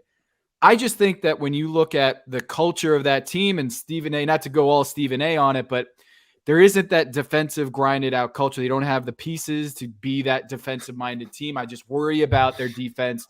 Whereas I'm not worrying about Golden State's defense. I'm not worrying about the Lakers defense when you have Anthony Davis and LeBron James. I have a lot more concern about James Harden and his ability to stay in shape. Like, you look at that dude right now, and he looks like he's going to have to play into shape for months.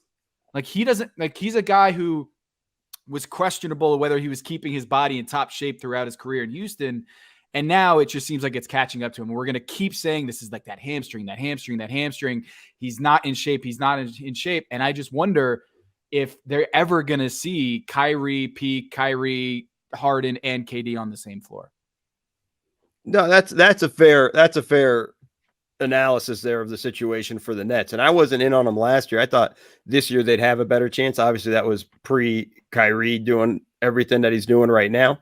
I just think at the end of the day, like at least in the Eastern Conference, the East is stacked. The Heat are really good. You got the Bucks, obviously. We saw what they're doing. They're finally healthy. It's a little tougher along the way. But I just, at the end of the day, man, I just look at KD and I think they're going to hit another level. I think they're going to get there. And then we don't know what the team's going to look like at the end of the year. The big thing, too, is they still need to get healthy. There was no Joe Harris in this game, no Nick Claxton, and everybody's going to be like, okay, role players. Joe Harris makes it so you can't play the triangle and two that they were playing in the second and third quarters. Nick Claxton is a nice vertical rim runner that compares very well with James Harden and kind of opens up that lob threat for him on the situation. So there's still a lot more to be done there. And I'm not ready to give up on the Nets. Okay. I wasn't giving up on him. I was just saying it doesn't seem like it matters. Like for what KD wants, which is glory. That what you said like 100%. What you said is 100% correct. And just wait what happens when Kyrie comes back and they start winning. It's not going to be because of KD. It's going to be because Kyrie's back. I loved your whole breakdown. I mean, because it's going to happen again all over. Where's he going next? The Knicks. They got Julius Randle. They don't need him. Bing bong. That's another thing. He's plotting his move to Brooklyn like the Knicks are a dumpster fire every year. They're a joke of a franchise. And then he gets there, the Knicks like turn things right around. And then you got the Bing Bong video and everybody's in love with the Knicks again. And there it is. Steph Curry getting MVP chance in the Brooklyn Barclays Center. And it just feels like everything that could go wrong besides KD playing at that level has gone wrong for KD in Brooklyn. You wrote a great piece for Bleacher Report this past week about coaches in review, all 30 coaches in the NBA. You wrote a little blurb about how they're doing so far, about 15 games into the season. You said that right now, Steve Kerr is probably the favorite for Coach of the Year, and I thought it was interesting what you noted. Why a little tweak that he's made with Steph Curry? Can you explain to the people why Steve Kerr, not just because of the record, but a little tweak that he made, an adjustment this season that has improved the team? Yeah, so a big thing that he's done is he's kind of changed the rotation, Curry's minutes basically, and the rotation. So normally Steph Curry would play most of the first quarter, sit out the start of the second quarter, and this is something that would drive Warriors fans nuts. You'd see it on Warriors Twitter constantly. This year he's changed it up where they're playing in smaller spurts, and what he's doing is he's taking Curry out earlier in the first quarter and putting him in towards the end of the first quarter and then playing him for a lot of the second quarter. And while he's doing that in that second stint, that's when Draymond goes to rest. And he's just kind of staggering those guys with everything that he's doing along those lines. And it's just sort of created a situation where, like, hey, there's always going to be a Curry or a Draymond Green on the court. And obviously Draymond's not the scorer that Curry is, but he's going to keep the defense rock solid, and he's going to get the offense moving and get guys in the right spots. And just Curry then has gotten comfortable with this. Because, Amin knows it just as well as I do. These guys are creatures of habits, right? Like these rotation minutes, like he's used to it this way. Now he's got to adjust to this. And to Curry's credit, he's adjusted just perfectly well to it. And now he's thriving in it. And he's looking, it's too early to have the MVP talk, but looking pretty damn good. Never too early. The MVP conversation bar is always open. What they serving over there? Yeah, it's funny. They can't kick Nikola Jokic out of the bar. They can't kick him out. Well, his brothers are there, and you just don't want to. He's in the conversation. He's definitely. He's holding court in the conversation as Steph Curry's right there. John Morant was there, but then like there might have been like something with some funds, insufficient funds happening there. So we got to check up on that. But DeMar DeRozan, making his first trip to the MVP conversation bar. Jimmy. What Butler's about in there. Paul George is kind of in there. Jimmy. Paul George, absolutely. Yeah. Paul George, absolutely in there. Yeah. Jimmy should be in there. Jimmy should be in there. Who's the bartender at the MVP bar? I'm just kind of fascinated with it in my own head. Oh, Maurice isn't it? Okay, good. Good talk. Good talk. Mo, let's play who's rapid fire. Rapid fire, file or phobe is what we're gonna do. Instead of buy or sell, we're gonna go file or phobe. Yeah, Where's that from? Is that? That's from Cinepo. That's the podcast with Zach Harper and I. Yada yada yada. We've got file or phobe. I've got a list of topics here, or a list of statements. Mo, you're gonna join in here too. Is you're gonna file it or you're gonna phobe it. Warriors winning the Western Conference this year. File or phobe? I mean, I just went on a whole diatribe, so file. I don't know yet, and I need to find out. I need to see, and it's gonna be a file for me. You did the N yet. It's Cinepo staple. Well, just the West is so weird. The way it's set up, the Lakers don't look that good. I mean, Utah's struggling at this point. I thought they'd be right there. The one team to watch for that nobody talks about is the Phoenix Suns, who are rolling right now. That's the team. Yep. So that's the team that can probably – they're the team that might be able to take the Warriors and win the Western Conference. I'm going to file it. Amin, are you going to file too? Oh, sweep me. Next one, Coach Half Zips. File or phobe? File. Comfort. Candace Buckner wrote a whole thing about how she bemoaned the death of like fashion on the sidelines of the NBA. Yeah, for the Washington Post, Candace Buckner. I read the piece. I thought she wrote a great piece. I'm filing. I'm not looking at Mike Budenholzer as this beacon of fashion. I don't care what Mike Budenholzer wears. Like, why do we care what Doc Rivers wears on the sidelines? These aren't. Pat Riley is a 1 in a million, right? It goes beyond that. Like, none of these guys dress well. None of them dress well. Ain't nobody that like, damn, that's a good ass suit. Like never. It's always loud colors and like too many buttons, and I don't need all that in my life. No. So your file on the half zips. I mean, file. Sweep me. DeMar DeRozan, All-Star. File or phobe? File. I mean, that's too, the way he's playing at this level right now. He's having a career year. Like that's if different might be like all NBA, but now All-Star. I kind of feel like you put that barrier a little too low there. All-Star. Are you phobing he's gonna start the All-Star game. Yeah, I think it's a file. Yeah. If he keeps shooting 37% from three, that's gonna be a file. We're gonna have. Is he gonna be in the? How about this? Is he gonna be in the at the bar, the MVP conversation bar? He's there right now. DeMar DeRozan. He's there. He's there right now. Okay.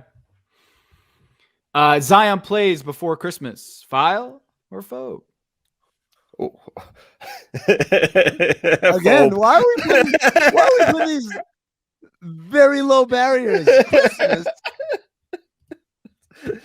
Christmas. When that's right around the corner. Is that a low barrier? I'm sorry. Is that a low barrier? That's even his fat ass can get over that barrier. That's how low it is. It's a month from now. Do you see Zion Williamson coming back within a month? I mean, you obviously say yes, he's going to come back. So you're going to file Zion plays before Christmas. No, I'm the opposite. Like, but yeah, we're not seeing him till 2022. Yeah, I'm put like I don't know, unless you put like one of those suckers on his thing with a Twinkie at the end of it. And then he's like, oh. And he finds his way onto the court that way. Don't get it. Hey, he's a hell of a player, but don't get it twisted, man. Have him in the Ultra G on the little thing trying to chase the Twinkie. Oh, the Alter G said, no mas. Like, no. Oh, man. They have to like sew together 2 Alter Gs just to get them. Yeah, I'm gonna phobe that. Zion is not playing before Christmas. The Crypt as the nickname for Crypto.com, the old Staples Center where the Lakers and the Clippers play. That arena being nicknamed the Crypt. File or phobe? Phobe, man. I'm still calling it Staples Center. Mama named it Staples Center. They're going to stay calling it Staples Center. Here's the problem with calling it the Crypt. Yeah. There's a very real possibility that the Lakers aren't going to be that good. And so whose crypt does it become? You want to be the one burying people. You don't want to be the one buried. That's the problem. Also, every time I hear crypto.com, I think of creepo. I don't know. I think of creeps, not cryptic or whatever. Yeah, and also kind of close to Crypt. Like A1 said, yeah.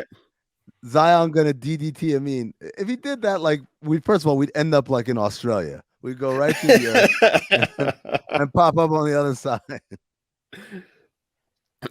Yeah, no, I get what you're saying though, Tom, too. Yeah, no, you're not gonna call it a on the Crypt.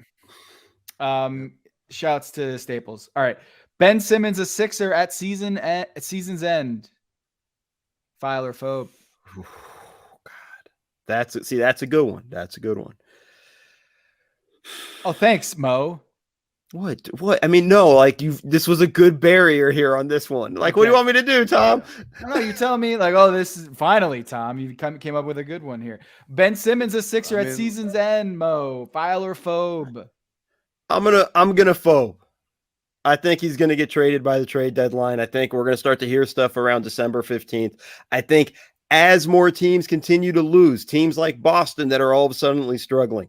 Portland right now is getting beat by 15 against the Bulls. If they continue to lose, those teams begin to get more desperate, and that changes the calculus there. And that's kind of something that Morey's probably banking on. You know, like, hey, guys, like you guys kind of suck. Got a guy that can help you. File.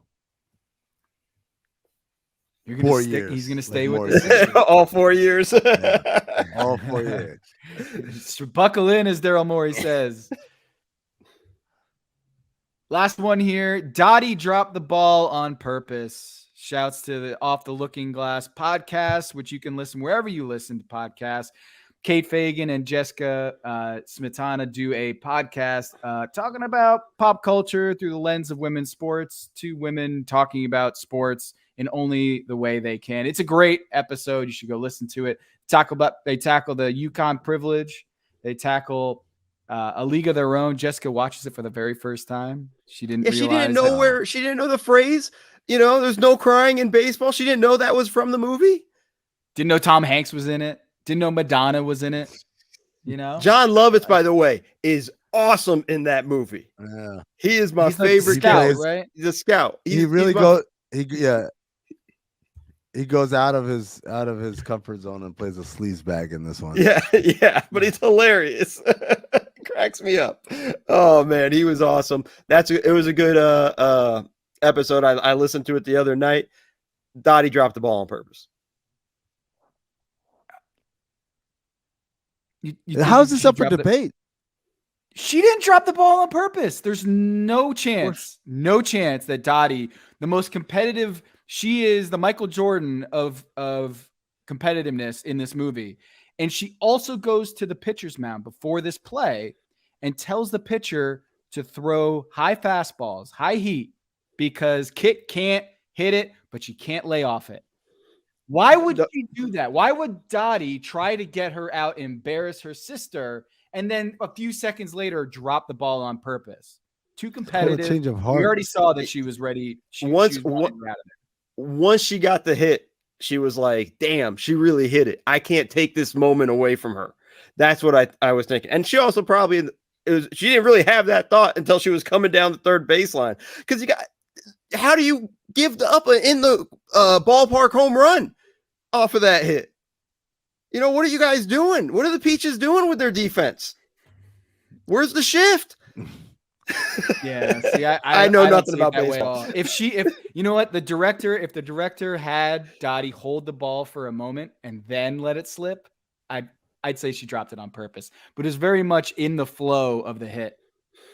Nah, she dropped it on purpose. She wanted to give her sister a little bit of a here's your moment. I already got mine. I got my family. I'm going to my husband. I'm out. Here's your moment. I'm about to say something that probably. No, I don't. Don't say it. 20 CB. 20 CB. Forgot what All right. podcast I was doing. You guys ready? What do you We're got? going to do some Tom's trivia. You want to do some Tom's trivia real quick? Let's go. Let's do it. Okay. Tom's trivia. Okay, let's see. I got to pull up my thing here. Okay. Milwaukee hosted the Bucks today. Wait, no. Let's start this back up. Milwaukee hosted the Lakers today. I was Jesus like, Christ. damn. They really did beat I had it them. written down as the Lakers too. All right. Milwaukee hosted the Lakers today. A matchup of defending champions over the last 2 years. The Bucks are struggling out of the gate. Of course, they won tonight. My question is this. It's about championship hangovers. What is the worst 15-game start for a reigning champion? Two important caveats here. This is only since the merger, so I'm not talking ABA, not getting before the 76 merger. I'm also talking about reigning champs that had to have hit its finals MVP returning, thus removing the 2019 Raptors, the 99 you Bulls, stole my answer. and the 94 The Bulls. 99 Okay, Bulls. can't The be. 99 was so happy. Bulls was my answer. I was like, oh, this is so easy. The 99 Bulls won like 2 games. Dragon, Tarlock, and fucking Cornell David. I think Rusty LaRue might have been on that team. Yeah, Cool. Brent Berry. Shouts to Brent Yeah. Berry. Bones. Rusty LaRue, when I was at Georgia Tech, Rusty LaRue threw for 400 yards. And then later that year dropped like 40 points on us. Twice. Go Deeks. All right. What's the answer to the worst 15-game start? Because you got the Milwaukee Bucks are at 7-8 right now. 7-8 under 500 first 15 games of the season. There is a team that there are actually a couple teams that have been worse championship hangover since the 76 merger. Who are those teams? Are we talking? Is it Houston Rockets after they won the first one? Incorrect. Okay. I mean, No, they were okay. They just were. No, I'm gonna go the Heat the year after they won with Shaq. Miami Heat, 2007 Miami Heat went 6-9 out of the gate. So they were worse than the Milwaukee Bucks. Currently, the next team was 5-10. Post merger had its finals MVP on the squad. Was it the Mavs Yeah. after they won the championship and they kind of blew up the team? Close, No, they 8-7. Close, 8. Yeah, they weren't that bad. They were just mediocre. Sure. The Lakers. No, not the Lakers. The Lakers. No, because Shaq was gone. 03 Damn. Lakers. 03 Lakers. They That's started the answer? 5-10. They started 5-10, and it's kind of a trick question here. I wanted to see if you guys could catch it. Shaq Was didn't play for the Shaq first hurt? 13 games of that season. Yeah. Came back a little gimpy, but they were 5-10 that season, that 03 season. Yeah. Good to know the triangle and Kobe was Just wasn't still enough. working out there. Yeah. I So love when people try to tell me that Kobe was the better player on those championship teams. Like, what the fuck were you watching? They changed the rules to guard Shaq? Like, I'm sorry, it's pretty easy. They changed the sport. They were like, How do we much. stop him? We have no answers. Zone defense. Here we go. Yeah, Benjamin Rose with the great observation. Both teams have post-celebratory Shaq on them. The 07 Miami Heat and the 03 Los Angeles Lakers. And that, my friends, is Tom's trivia. There it is. Bing, bing, bing, bing, bing, bing, bing. Another really quick. What's up? Yeah. What? You got I was going to say another thing in that GQ story that I thought would be an interesting question is Giannis has a framed jersey of Blake Griffin, Detroit Blake Griffin. And I'm curious, what is the most random jersey in any sport that you have owned? In the chat, I want to hear it in the chat. What is the most random jersey that you own in your childhood as an adult? Because that one's pretty random. That Giannis Antetokounmpo has a framed Detroit Pistons Blake Griffin jersey. Not a Clippers jersey, but a Detroit Pistons Blake Griffin jersey in his basement. It's not a jersey, but I had a ball from like the Jon Wooden Classic tournament in Anaheim, and it was awesome. It was signed by Jon Wooden and all the other coaches in the tournament, and I like Jim Herrick signed it. It was awesome because it was signed by Jon Wooden. It was devalued by all the other coaches who have signed this ball. I can't remember everybody else on there. I every now and then I see it, and it's like I'm like, man, like this ball could have actually been worth something if they just stopped after Wooden had signed it, you know, and that was, Amin's got like a pile of goodies here. I've got right now at my beck and call, I've got 3 in reverse order, right? Like it's just a little rare, but it's definitely cool, right? So number 3, this is a Santa Clara Steve Nash jersey. Wow. It's autographed. Okay. That's awesome. Looks a little wrinkly. Can you like iron that or something? Press it maybe? It's literally sitting in the closet, man. Number 2. Dude, you have a Santa Clara Steve Nash signed jersey. Take care of that. What do you? This is caveman? This is a PSG Okocha jersey that I got when he just signed with PSG, but they literally ran out of the number 10s. So literally I just had his name screen printed on this. This is a and you put collector's that item. on a hanger, and the Steve Nash one is just all crumpled up in the corner. You put that one on a hanger. I mean, Tom's gonna have a heart attack with this one. Number 1 rarest one. Let's see if you guys can figure out this. Which this might be worth. That's something now, Zach Randolph. Mo, what do you think? Who is it? Is it Amari? The champion, man. It's a champion. Oh, from way back. Wow. Charlie Ward? No, because it means not let's see the chat. Anyone in the chat? Do you guys have any? I see a Steve Francis, Trevor Amari. Ariza? You guys are all like decades too young. Champion. Oof. Chris Childs. Oh, he gave Kobe the 2-piece and a biscuit. Right. It is right there. That's gonna do it for Amin's trivia. Mo, we wanted to ask you because as we wind down here, you were with Jamal Crawford in LA. Yes. And we had Jamal Crawford as a guest on the Haberstroh recently. What would you say as far as your favorite Jamal Crawford story? I got a bunch because Jamal was the guy I would go to after practice, and I would basically him and I would play one-on-one. And when we say play one-on-one, he just shot and I would pretend to play defense and things like that. So talk trash. I have a ton of great stories, but my favorite one was the first season he's with us, first training camp. We are playing in Vegas for preseason.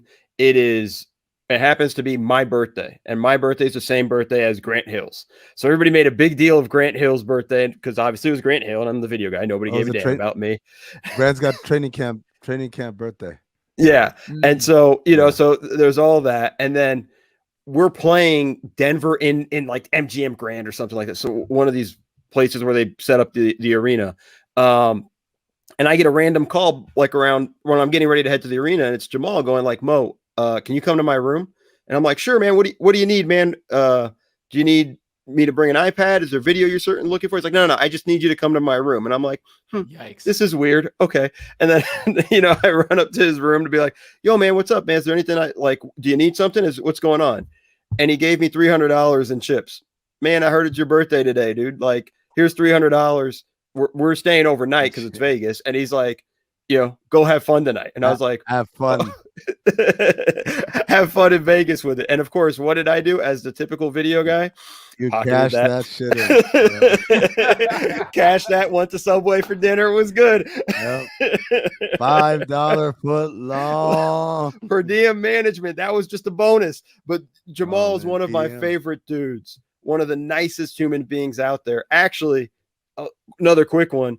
When he won Sixth Man of the Year with us, he gave me a special shout out in his post-game speech or his press conference, because he was talking about how hard everybody works. And he happened to see me one day when I pulled an all-nighter in the office. And he's like, dude, you look like you're dead. I'm like, no, I am dead. I'm the video guy. I haven't slept in like 24 hours getting ready for the playoffs and things like that. And he just kind of looked at me. He's like, damn, it's like that. I'm like, yes. How do you think you get these playoff books and these videos and these edits? Early in the morning, as you showed up, you just showed up and it's just waiting for you. Right. So anyways, but he gave me a shout out there, and it was always, he has a special place in my heart. What about, we also had Eddie House on, and Eddie was great. He had a lot of funny stories. One of them was we would always go in the locker room after the visiting team left, because we knew players would just leave scouting reports right in there, like the stuff they're supposed to hang on to. You wouldn't, so we would keep those and read through them and see, like, okay, what do they think of us, or how do they want to guard us, or whatever, what the game plan was. Yeah. And on Eddie House's scouting report, it said only shoots it when he touches it. So do you remember, doesn't necessarily have to be about Eddie House, but do you remember a scouting report that was funny, that like it was just like you guys went above and beyond? And I got an example if you hit a snag here, trying to remember. I don't have necessarily something that was like in the report. I just had one in San Antonio. We kept it really short, right? And the coaches would get maybe a little bit of a thicker report or whatever. And there was a player development coach who got the opportunity to do a scouting report. And we ran out of paper in the printer. Like, it was a damn book. And this was the one to go to the players. We're talking 2 pages to the players, maybe 3. Yeah. He had a book to go to the players, and he was like, guys, I might need a binder for the coaches one. And we all just looked at him like, what are you, dude? Pop's going to kill you, dude. Like, what are you doing? Right. He thinks he's getting extra credit. Right. And everybody's just looking at him going like, no, the template's there for you. That's why. Yep. It's literally plug and play. We used to do 1 sheet for each player, but we would just each like opponent, but they would all be on the board. So guys would just walk up to the board and just oh man, I forgot to tell that story when Eddie was on. So we're playing. Okay, so 2 things. One is on Kyle Korver's. Our shit would always be like what they're averaging on season, what they're averaging on the last 5, strengths, weaknesses, and then there's something else I can't remember. But strengths, we put shooter in bold, in larger font, in caps, and then they would say likes to do this, like to do that, and then the next bullet point would say shooter, and then say like to do this, like to do that, and then shooter. We just kept saying it over and over again. Then we got to the defensive section, and we just kept doing the same thing. Shooter, like we kept emphasizing, even on the defensive end, this guy's a shooter. The shooter, right? Because like the last thing we wanted was this idea, like, why is he wide open? Like, oh yeah, I forgot or whatever. But the story I wanted to tell with Eddie House was, we're playing Miami, and we were beating the dog shit out of them. And usually when we do this board, we might go 9 deep. This isn't for all 15. It's like the rotation guys, right? We're beating the dog shit out of them. And so the scrubs get in the game, and Gerald Fitch hits a shot in front of our bench, turns around and like talks some shit, right? I guess someone said box out or like rebound or whatever, and he hit the shot, so he turned around and let somebody know about it. And as he's running off court, Eddie gets up and he screams out, "Motherfucker, you didn't even make our board." There was no Gerald Fitch scouting report that day. And probably wasn't one the next day. Probably wasn't one the next day either. Yep. I They don't don't know. love you like that. What was that? Draymond talking to Paul Pierce? Yeah, That was Paul the Pierce, best. yeah. Again, that you saw his shoulders slump when he heard that. It wasn't a spiritual, and you saw him kind of crumple a little bit. Spiritual shoulder slump. Yeah, 3 S's. Oh man. I mean, Was did it- anything get under your skin today? Anything Yeah, drive you Anthony nuts? Davis, but I did that earlier. I didn't. I guess I could codify it again for the people who missed it from the beginning. All right, do it one more time. This Meme. motherfucker drew 2 fouls all game long. 37 minutes. You drew 2 fouls. You know what? I want to just say something. Anthony Davis, get his ass off the top 75 list. That's number 1. It should not be there. Number 2, everyone who wanted to give him Finals MVP in 2020, shame on you. Shame on all of you. Look, Getting is the too guy cute. talented? He's talented. No one's denying the talent. But man, I would not want to be a franchise that had him as my best player. That he's just not that guy. He's not a number 1 guy. Not He that doesn't guy. have the Not that mentality. guy. Like he's just there's a mentality that goes with that in that way of like how you're going to lead the team. You see it with Giannis all the time. You do not see it with AD because this would be the time he'd be doing it. And we're just not seeing any of that. Like, what, if not now, then when? Right? Never. That's my whole And- thing. yeah. If not now, and again, I love when people make these excuses like this guy's in a 4th-year player in the league, right? Yeah. Yeah. 2012. This is 10th year. Like that's it. Like the same thing with Russ. Some people are like, well, if Russ could, man, this is 15th, 14th year in the league. At some point, nothing changes. And you know what? While we're taking them all out, I am tickled pink every single time Carmelo has anything resembling a good game.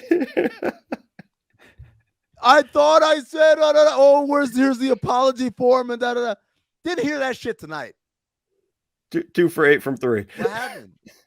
Oh, that's what happened. Oh, that's right. His old Our guy, the commentators did talk about it in the middle of the game after Carmelo hit a shot or something like that. Like, can you believe this guy didn't, like, no team wanted him 2 years ago? And I'm like, it No wasn't that they team didn't wanted want him. Carmelo. It's that they didn't want the Carmelo who insisted on starting and being a superstar on the team. That's a very different player than what has existed in Portland and in LA. StatMuse has a stat. The one that we like, even that dude is not an every night thing. He's like, that's what like I'm not mad at him. Like he shouldn't be like, yeah, he's doing what role players do, which is once every 4 or 5 nights, I might have a good game. And you're like, oh yeah. The difference is when he does it, I gotta see a parade every fucking time. Laker fans. That's the whole thing with the Lakers. No, that shit happened you in can- Portland too. That shit happened in Portland too. Yeah, that's fair. Every That's fair. time You're we right. had a Yeah. good game, there's a You're right. parade. Like we have to the apology tour. Oh, make the apology as loud as the insult. Oh, shut the fuck up, man. So you And it's go. so like I know this is bad, but like every time he limps down the floor, Anthony Davis, every time he's like gimpy, I'm just like, come on. He grabbed his We've hip seen this- tonight. Yeah. He grabbed his yeah. hip tonight. Like we've seen this act. Like how many times has he gone to the locker room and come and he's got a serious injury, he can barely walk, and then comes right back out. It's like my daughter when she's like, I'm hungry, daddy. I'm like, girl, you say that every 5 minutes, and at some point I'm just I can't do anymore. I'm just gonna ignore you. Because I Tom, can't. you better hope Molly doesn't make it this far into the pod, into the show when she goes back to listen. It's just another $5,000 of therapy bills right there. I know. And that was about Maddie too. So I got both girls. mad Maddie. at me. Oh, Maddie. Oh, okay. So here's a stat from StatMuse tonight. Anthony Davis career record with LeBron, 68-24, win percentage is 73%. Without LeBron, 46%. Also adds AD had 1 playoff series win and 2 playoff appearances in 7 years without LeBron James. I mean, But that's why LeBron went and got him. He's a great number 2. He ain't a number 1. It's that simple. He's just not a number 1. That's why the whole thing and the idea and the concept of this is going to be the guy the Lakers are going to pass the torch to when LeBron retires. He's not that guy. And when they pass the torch to him, he's going to fumble it. He's just not that guy. Is it crazy that I thought maybe, just maybe, Russ and AD could like some semblance of chemistry or Nothing. Awful tonight. No chemistry. Stat in your face real quick with Anthony Davis and Russell Westbrook on the floor together with no LeBron James. AD at the 5, minus 18 net rating in 177 minutes. Russell Westbrook and AD at the 5, no LeBron James out there, minus 18 net rating. Tremendous. That's bad. It's bad, guys. That's bad. You know who wasn't bad? Mo Dakhil. Hey, He was all right. He was all right. that was all right. Okay, that's high praise from Amin, because Amin's going to just spray the Uzi on everybody. So I'm happy to take all right. Yeah, we were thinking about getting you on 30 minutes into the show, but you popped in. You were like, "I'm ready to go, coach," and came in a little bit earlier than we expected. And you know what? You got buckets, man. Thank you for joining the show. Go tell the people where they can find you.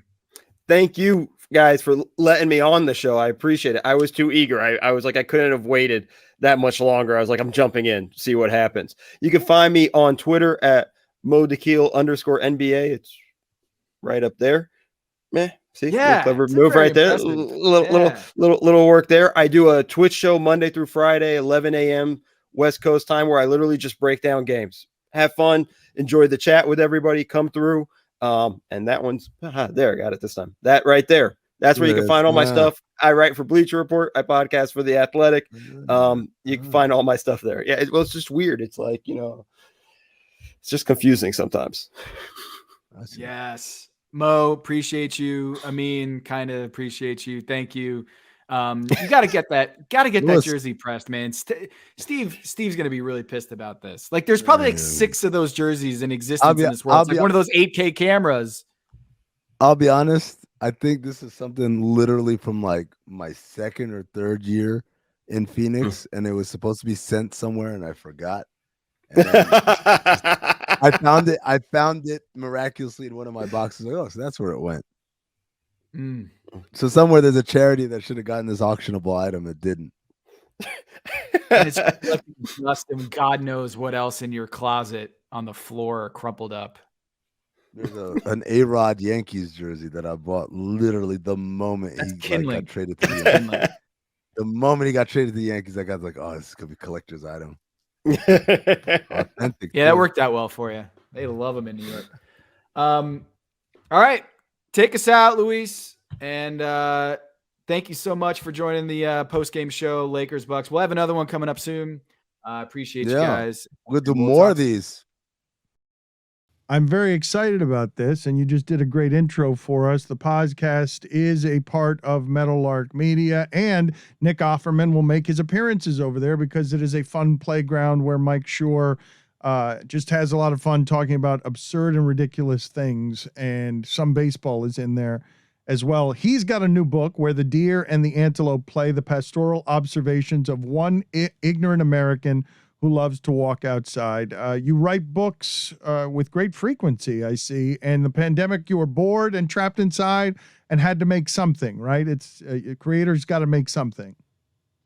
That's right. I start to go crazy. It's weird because the American dream, we're sort of taught you should get paid as much as possible to do as little work as possible. That's how I was brought up.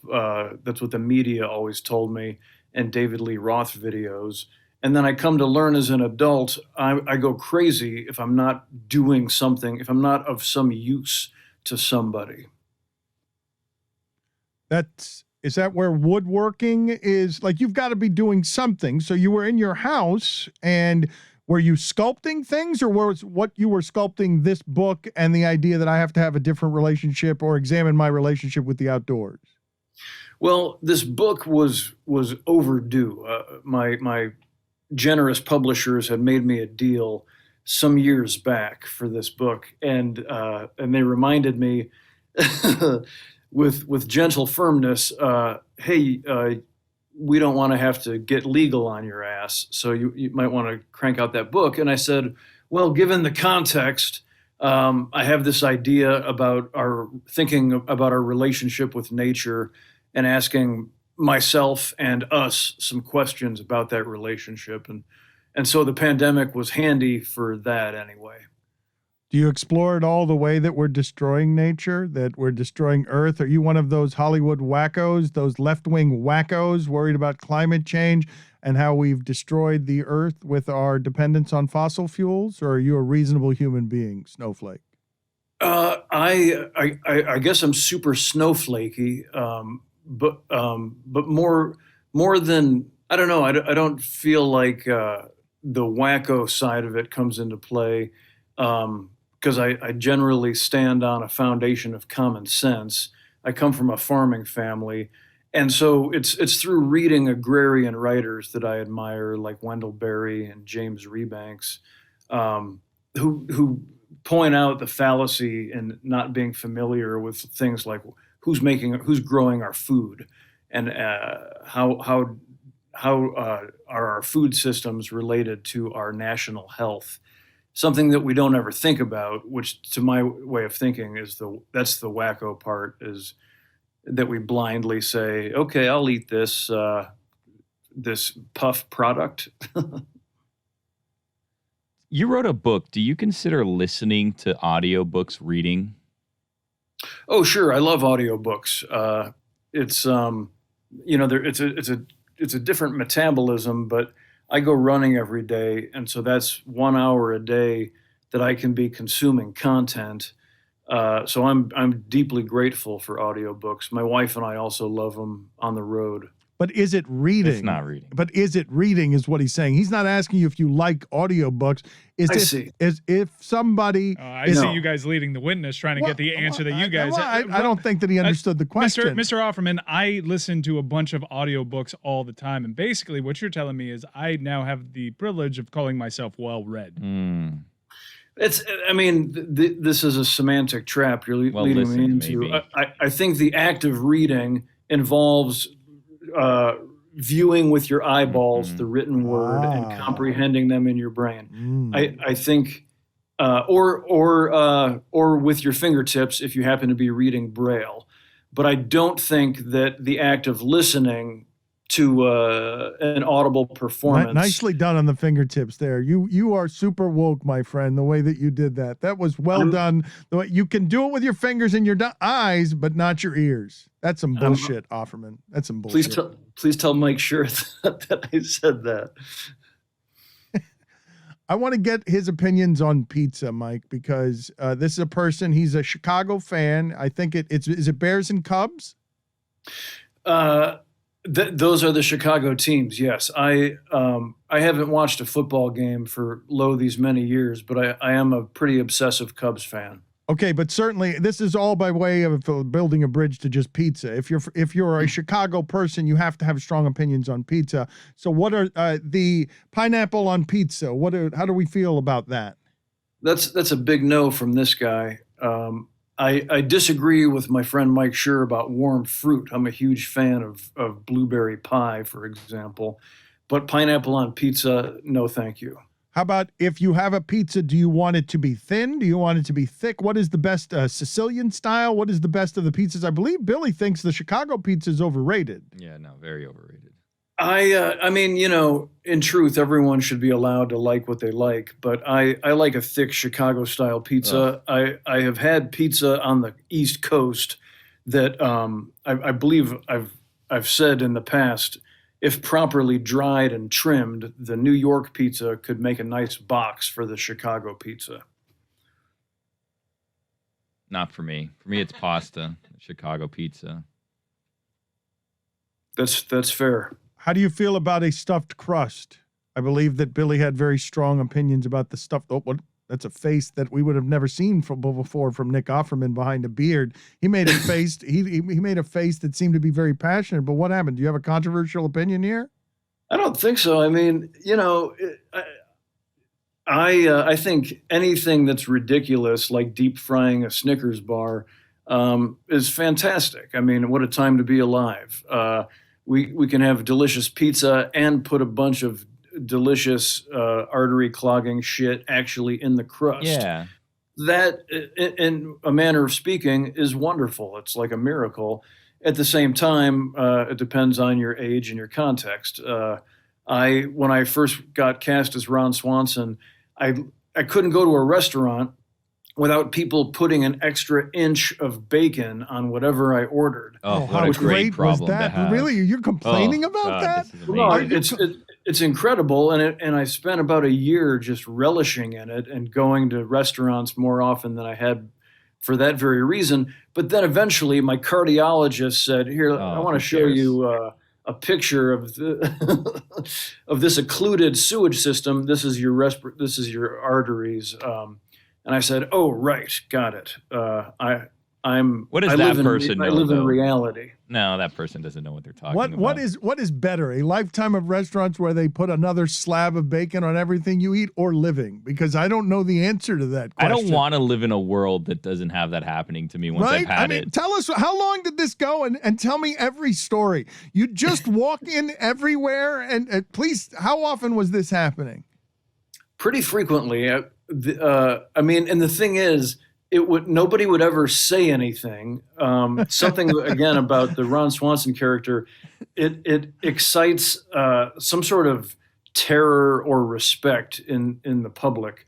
So which is wonderful. So everyone's really polite to me. So I would order a cheeseburger or a steak or whatever it was, and it would just show up with a pile of bacon on it. And I would look around, and usually I could see like a chef through the kitchen window just giving me a thumbs up. And That's wonderful. I would tip my cap. And I literally, at times, felt so bad because often it would be more than I could eat and not. This is magical. What you're describing is heaven to me. Can you please explain unspoken perks that you've had in your life? Give me one that's better than that from living the Hollywood life, that just everywhere you showed up, somebody would throw an extra slab of bacon on something. Like, you don't have a lot of perks better than that one, do you? That's tough to beat. I felt so bad sometimes that I would take a bunch of the bacon and put it in my pocket. No. So that Pocket No. bacon. No, that's great, Dan. Then you have They it for the wouldn't rest of get the their day. feelings No. I don't believe you. Conversely, or similarly, I also, to this day, I'll go to a hotel. I was just shooting something in Calgary, and I ordered room service, and it came with like a double neat glass of Lagavulin. And the room service manager shows up, and he's like, "Hey," and I have no business pounding a glass of whiskey. I got to be up at 5 a.m, learning my lines and whatever. And this guy shows up and is like, I'm not going to send you your dinner without a huge glass of scotch. So that's the other perk that still happens a lot. Were you at a near-death experience with your arteries? Did your cardiologist say, no, you've got to go plant-based and you got to be fully Hollywood foo-foo? No, I mean, he just basically said we should find a balance. And I was down with that, a slab of bacon, a rasher of bacon is the proper term, once a week actually goes down a lot better than 4 or 5 times a week. You got to keep your desserts in the dessert category. No, fuck balance. Find a new cardiologist. That's what I always say. That is absolutely right, Billy. To each his own. How did you get in, and why are you in the Colin Kaepernick series, Black and White? It's available now on Netflix. What is the story behind you and that project? For several years now, whenever my wife and I see anything from the great director and producer Ava DuVernay, as the credits roll and we wipe our eyes, we say, "Good God, more than anybody in our lifetime, Ava is doing what we got into this business to do, which is like directly spoon medicine to the people. The truth telling that she does and the activism that she engages in with her storytelling is so profound." And so I had no idea. I was a fan of Colin Kaepernick. I'm not a football fan. But I knew the story, and I was like, okay, clearly this is an incredibly brave and heroic guy, and most of his opponents are just dealing with misinformation or bigotry. Like it's clear what side to be on of this story. I had no idea that he was adopted by a white Wisconsin couple until Ava got a hold of me and we had a Zoom meeting. And she said, "I want you to play Colin Kaepernick's dad." That sounds like a joke, right? So you're, Yeah, yes, like- yeah. So you're, have you seen me with my top off? How did you get this idea? And so I was it sounds just blown like a good. away. It sounds like a good comedy. Nick Offerman as Colin Kaepernick's dad. It's uncanny. And amazingly, his adoptive dad was a sports star in the Wisconsin area that he grew up in. And so learning all that history and being involved with Ava and Colin has just been so rewarding. I think they've done an incredible job of, it's sort of the Colin Kaepernick origin story. It doesn't get into anything with his modern day 49ers stuff. It's all about when he was in high school in Central California, where they eventually moved, in a pretty white community. And as he was a teenager and began to see how he was treated differently than his peers because of the color of his skin. It's done with incredible restraint and a wonderful scope. It's politics. It's politics and racism. It's not scope. It's things that we fight over now. What are you talking about? Like you're trying to bring an artful understanding to how Colin arrived at his worldview. Is that what you're telling us? I guess that's the swing that we're taking. Yes, it's pretty beautifully done. It focuses on like microaggressions, and I think, you know, in most of the stuff that I do, including this series with Colin, we just always say if we can bring a few more people to the side of decency, that's how it's going to go. You know, I don't think there's any work of art we can make that's suddenly going to fix Virginia's gubernatorial race. But if we can just get a few voters, eventually that things like marijuana might become legal or gay marriage might become a banal, regular thing in our lives. So we're just plugging away. The new book is Where the Deer and the Antelope Play, the pastoral observations of one ignorant American who loves to walk outside. I want to talk to him more, but he's got to go. Check out his work with Mike Schur occasionally on the podcast as part of Meadowlark Media. Thank you for being on with us. Before you get out of here, though, as it comes to the Colin in Black and White, which is now available on Netflix, as you pair the work you're doing there against what you see happening in America over the last 5 years and what you've seen from the NFL still blackballing him, even though you're purposely, I'm guessing, keeping that part of the story out of there because I'm guessing you want to show the formative years. This is how we got to moment in history.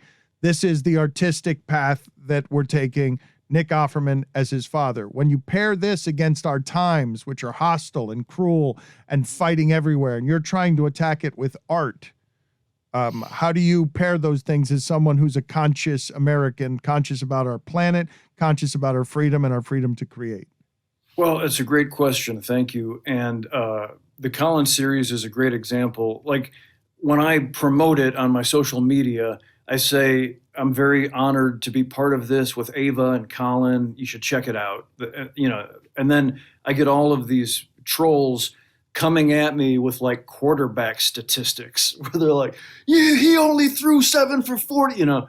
And I'm like, you're not listening. And here's the thing is we're in such an incredible sort of bifurcated state where no matter if you're red or blue or if you like all people or white people more, or whatever your stance, whatever conversation we get into, pretty quickly, some hot button topic comes up: vaccination, you know, voting rights, racism, what have you. And immediately we back into our tribal sort of bubbles. And so my feeling is to try and just appeal to everyone on a level of decency and positivity. So instead of saying, let's get into this argument and yell at each other about you know, whether Big Bird is a communist or not, let's just say, hey, Big Bird got vaccinated. That's cool. He's thinking of the common good. We all should get vaccinated. And you're going to have a lot of people yell in opposition to that, but I'm not going to engage that. All I'm going to do is say, here's the right thing to do. Here's what I've discerned from my common sense and from my attempts at empathy. And I hope you'll join me. And then I think eventually more and more people will. But that's the human race. We'll always be flawed. We'll always be fighting over something. So instead of engaging with name calling, I'm going to just try to keep making positive things, like my friend Mike taught me. Soft liberal Nick Offerman. Look at his politics. Your politics are showing, Offerman. Thank you for being on with us. The book, what do you want people to know about it? This has become a full promotional. I'm uncomfortable with what a promotional vehicle for you this has been. Next time we will come on and talk about things that aren't just your manifold projects. That's fine with me. I'm also uncomfortable in commercial mode. My book is full of questions. It's questioning the mistakes that we make as a society. That's all. If you take a step back and pretend you're from another planet, it's easy to say, "Oh, you guys really screwed some stuff up here," and just to have the ability to say, "Okay, sure, we always will. We're human. Let's own that and see if we can improve it and do better for ourselves." Or it's about 350 pages, so that's also 350 fire starters if you use one page at a time. It's not very eco-friendly. In fact, you're circling back on the previous conversation. We're better off not reading that in book form. We're better off audio reading that. It's true. We're big proponents of recycled and alternative paper sourcing. I have a hard time getting over the artifact of an actual paper book, but we definitely need to do better vis-a-vis our forests. Are any of you disappointed by the lack of Offerman thicket on his face? It's disconcerting to me. I don't know what to do, how long he has been beardless, but it's confusing to me, and I'm sorry I'm doing this to you. I'm going the other way on it. He's given me confidence that I can probably go clean shaven because I'm always worried about what's under there. But it is indeed soup season, and that's problematic with a beard. It is. It's tough, you guys. I get it. I understand that whole thing. At the same time, as an actor, I am clean shaven for my job, even all through the Ron Swanson years and before and after. Sometimes I have whiskers, sometimes I don't. And I will ask you all to accept me as I am, humbly. This guy's not getting bacon in restaurants. You're not. It's not coming at the same rate. You can't. You got to admit that the bacon has stopped coming if you start walking into these places without a beard. I can't argue with that. That's the truth. It's the people start to think maybe they should put it in a smoothie or something. They get confused. In your pockets, for real? Like you'd leave with it. You'd leave with bacon in your pockets. Is there the chance that I can find a pair of pants in your house that still has a piece of bacon in it from one drunken happy night? Oh, hell no. I mean, I may be foolish in a lot of ways, but I'm not going to go to bed with a piece of bacon uneaten in my pocket. Thank you for being on with us, Nick. Always enjoy it. Great to see you. Thanks, you guys. We've introduced you to Matt Sullivan. We've introduced you to Matt Sullivan and his book, Can't Knock the Hustle, Inside the Season of Protest, Pandemic, and Progress with the Brooklyn Nets Superstars of Tomorrow. It is available now. He continues to do reporting around the NBA, and he's got 17 sources now saying that, to Rolling Stone, that the NBA Finals were a total clusterfuck when it came to the virus. So that's not the technical term. You go ahead and explain, Matt. Thank you for joining us, what it is that you're reporting here, because it sounds crazy what was happening during the finals with the testing, with the virus, and with, planes full of people around a super spreader event. Yeah, the last time I was on with you guys, I had actually just gotten a tip following up my kind of last big COVID feature for Rolling Stone that sparked a lot of questions about Kyrie, and really everyone around the league trying to have to answer for their vaccination status. And so I started, digging around, investigating, looking at sources in the Bucks. And let me tell you, Dan, if my book and cracking into the Nets organization was like, I don't know, robbing your local Chase branch with a stick-up crew or something, getting into the Bucks org is like breaking into fucking Fort Knox with your bare hands and a smile. But people started talking, and more I realized it wasn't just Giannis, it was employees, entourages, and despite the best efforts of the NBA, who was concerned, it sounds like the Bucks really got sloppy. And so I started looking into plane records, into local restaurants in Phoenix where the Bucks had sent this second plane, which they had not been doing in their kind of buttoned up COVID protocols throughout. And that seems like there might have been a patient zero on board, and things really spread from there. What are the most damning details that you were able to pin down? Because this stuff can be tricky no matter how many sources you have. I think that there were more previously reported cases among they call it tier 1 staff close to the players than Mike Budenholzer or the NBA had ever let on. And then there was kind of this other circle around them, the entourage crew, if you will. And they appeared to mingle at a restaurant that was technically allowed by somewhat loosened protocols for the finals from the NBA. And Coach Mike Budenholzer, according to a source, even kind of encouraged that behavior. And so there's that. And then just kind of this shocking, almost frightening irony to me is that 2 other sources said that a medical official on the Bucks, who was kind of in charge of keeping this team COVID-free, tested positive himself. And so that just shows you, I think, not necessarily sloppiness, but just that the virus is always winning, and that really, getting vaccinated is a safe way to avoid that kind of nightmare scenario that was really spreading widespread panic throughout the Bucks org and even the Suns. Plenty of vaccinated people, though, tested positive as well in your story. Yeah, but these were breakthrough cases. And I think the unfortunate thing for the NBA, I mean, I remember kind of taking off my mask at playoff games, the Bucks in Miami, up here in Brooklyn, and being like, can I do this? But like, I think everybody was coming out. It was the hot vax summer that everybody was waiting for. But then the Delta variant really started hitting hot in the hot zones of Phoenix and Milwaukee at the same time that the finals were starting there. And while the NBA tried to take some extra precautions, I think the players were kind of sick of this virus. And then, we know that not all of those teams were vaccinated, including, it appears, Devin Booker and very possibly Giannis. I mean, if you guys want to dig into this, I'm curious what you think. But, we had talked when I was on here before, okay, maybe Giannis isn't vaccinated. And if he isn't, he's got this kind of backslapping, hugging, whisper in the ear relationship with his brother and teammate / paid cheerleader, Thanasis Antetokounmpo. And we know he missed Game 5. And we know that Giannis is really close to him. Now, how on earth could, it appears that he did test negative, Giannis did, according to my reporting. And it appears that the NBA claims that it finished its contact tracing. But that contact tracing, if you dig into it, is really it's like an interagency dragnet between like the FBI and the CIA. And it drags out. It takes a long time. And so the finals were inherently ending.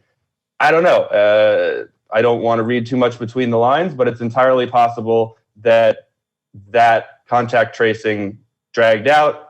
Maybe somebody looks the other way. I mean, we're talking about the big business of basketball here, right? Giannis goes out for Game 5 or 6. Not only is the future of sports history kind of that ultimate what if, but I think the big business of basketball sometimes wins. And so these scientists who work for the NBA, these expert epidemiologists, are kind of talking about asterisks now.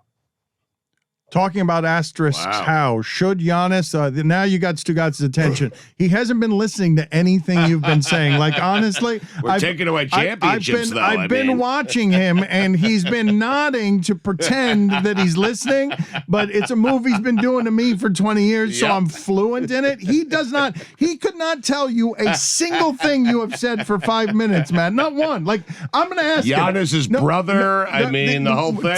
Slap on the back. What is this transfer in the story about year. who is Matt Sullivan? You know nothing. Matt Sullivan's the guy who told us about Kyrie and Kevin Durant. He's a great writer. You have been in your phone the entire 5 minutes, but he says asterisk, and all of a sudden, what? Stugotz rises up. Should Giannis have been playing in the finals? There's probably a handful of people who know when Giannis was vaccinated.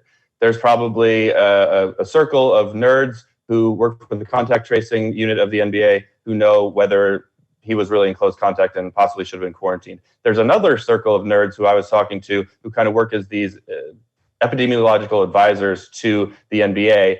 And they literally studied like 200,000 tests from the NBA. The NBA was transparent with the scientific community, not necessarily with fans. And one of these doctors was telling me, like, this is a straight case study out of a textbook with an asterisk, sort of for the entire universe going through the pandemic. But then there's another doctor was walking me through this like forthcoming New England Journal of Medicine study based on this NBA data.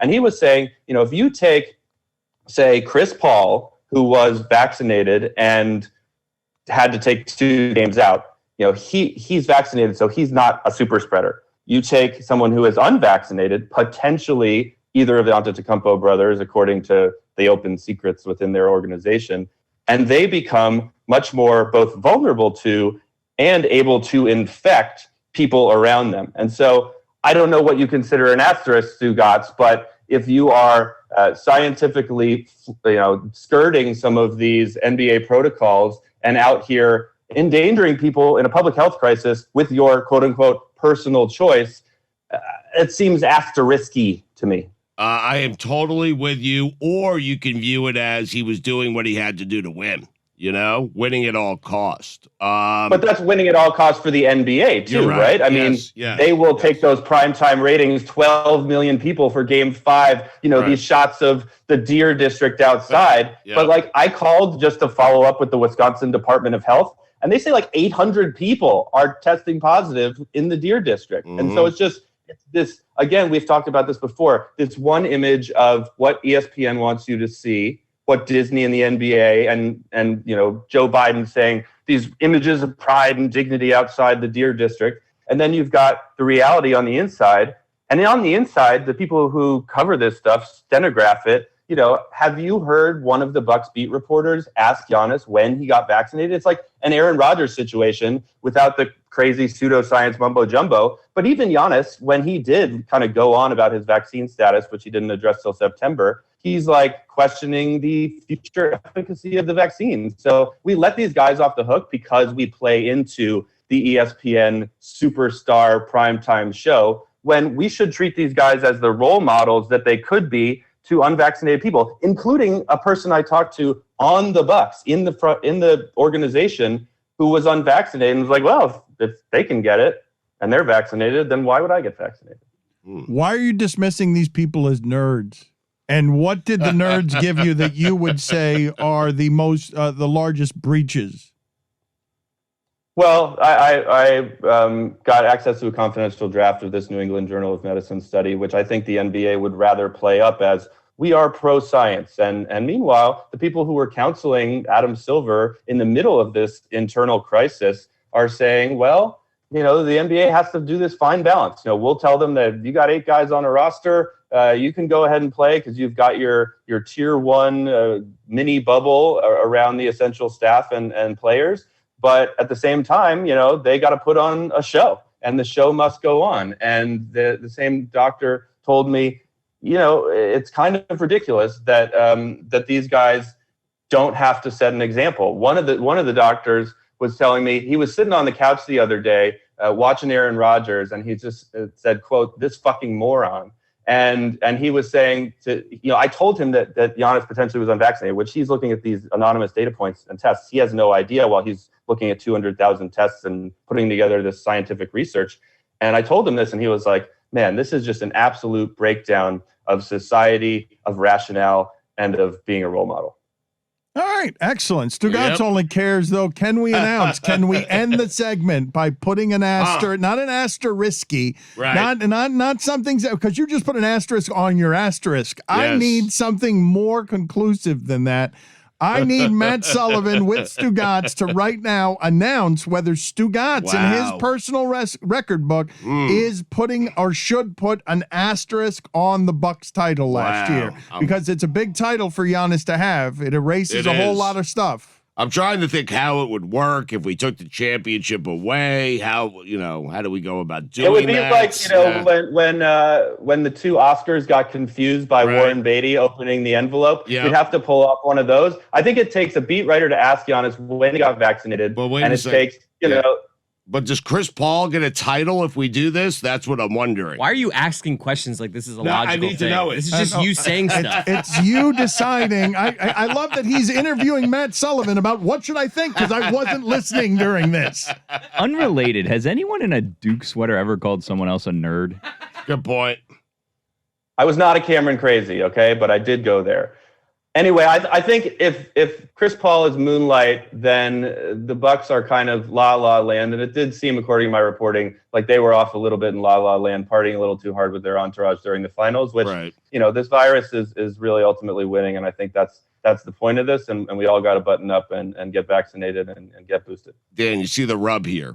If I take it away from Giannis, I have to give it to Chris Paul. Well, what I've seen is that you weren't listening, and then I told everybody you weren't listening. So you've been waiting all your life for when do I get to put an asterisk on something? But because you weren't listening, you threw it back to Matt, and Matt made the mistake of not knowing you at all by going moonlighting and La La Land, as if you would understand what that was, because it's got to be Tango and Cash. Rocky, it's got to be anything with action people in it. So now, do we have an asterisk or not? Because I need a button on this segment. I need to figure out whether or not we can make an announcement, yes or no, Stugotz. I can't do it. I just can't, because what I'd be doing is giving a title to Chris Paul, and that would ruin my Chris Paul argument. And that's been crafted over 20 years. So, Giannis, keep your title. All right. I'm sorry, Matt. You're reporting and all your finger wagging at people about getting vaccinated. Go fuck yourself, Matt Sullivan. Thanks, guys.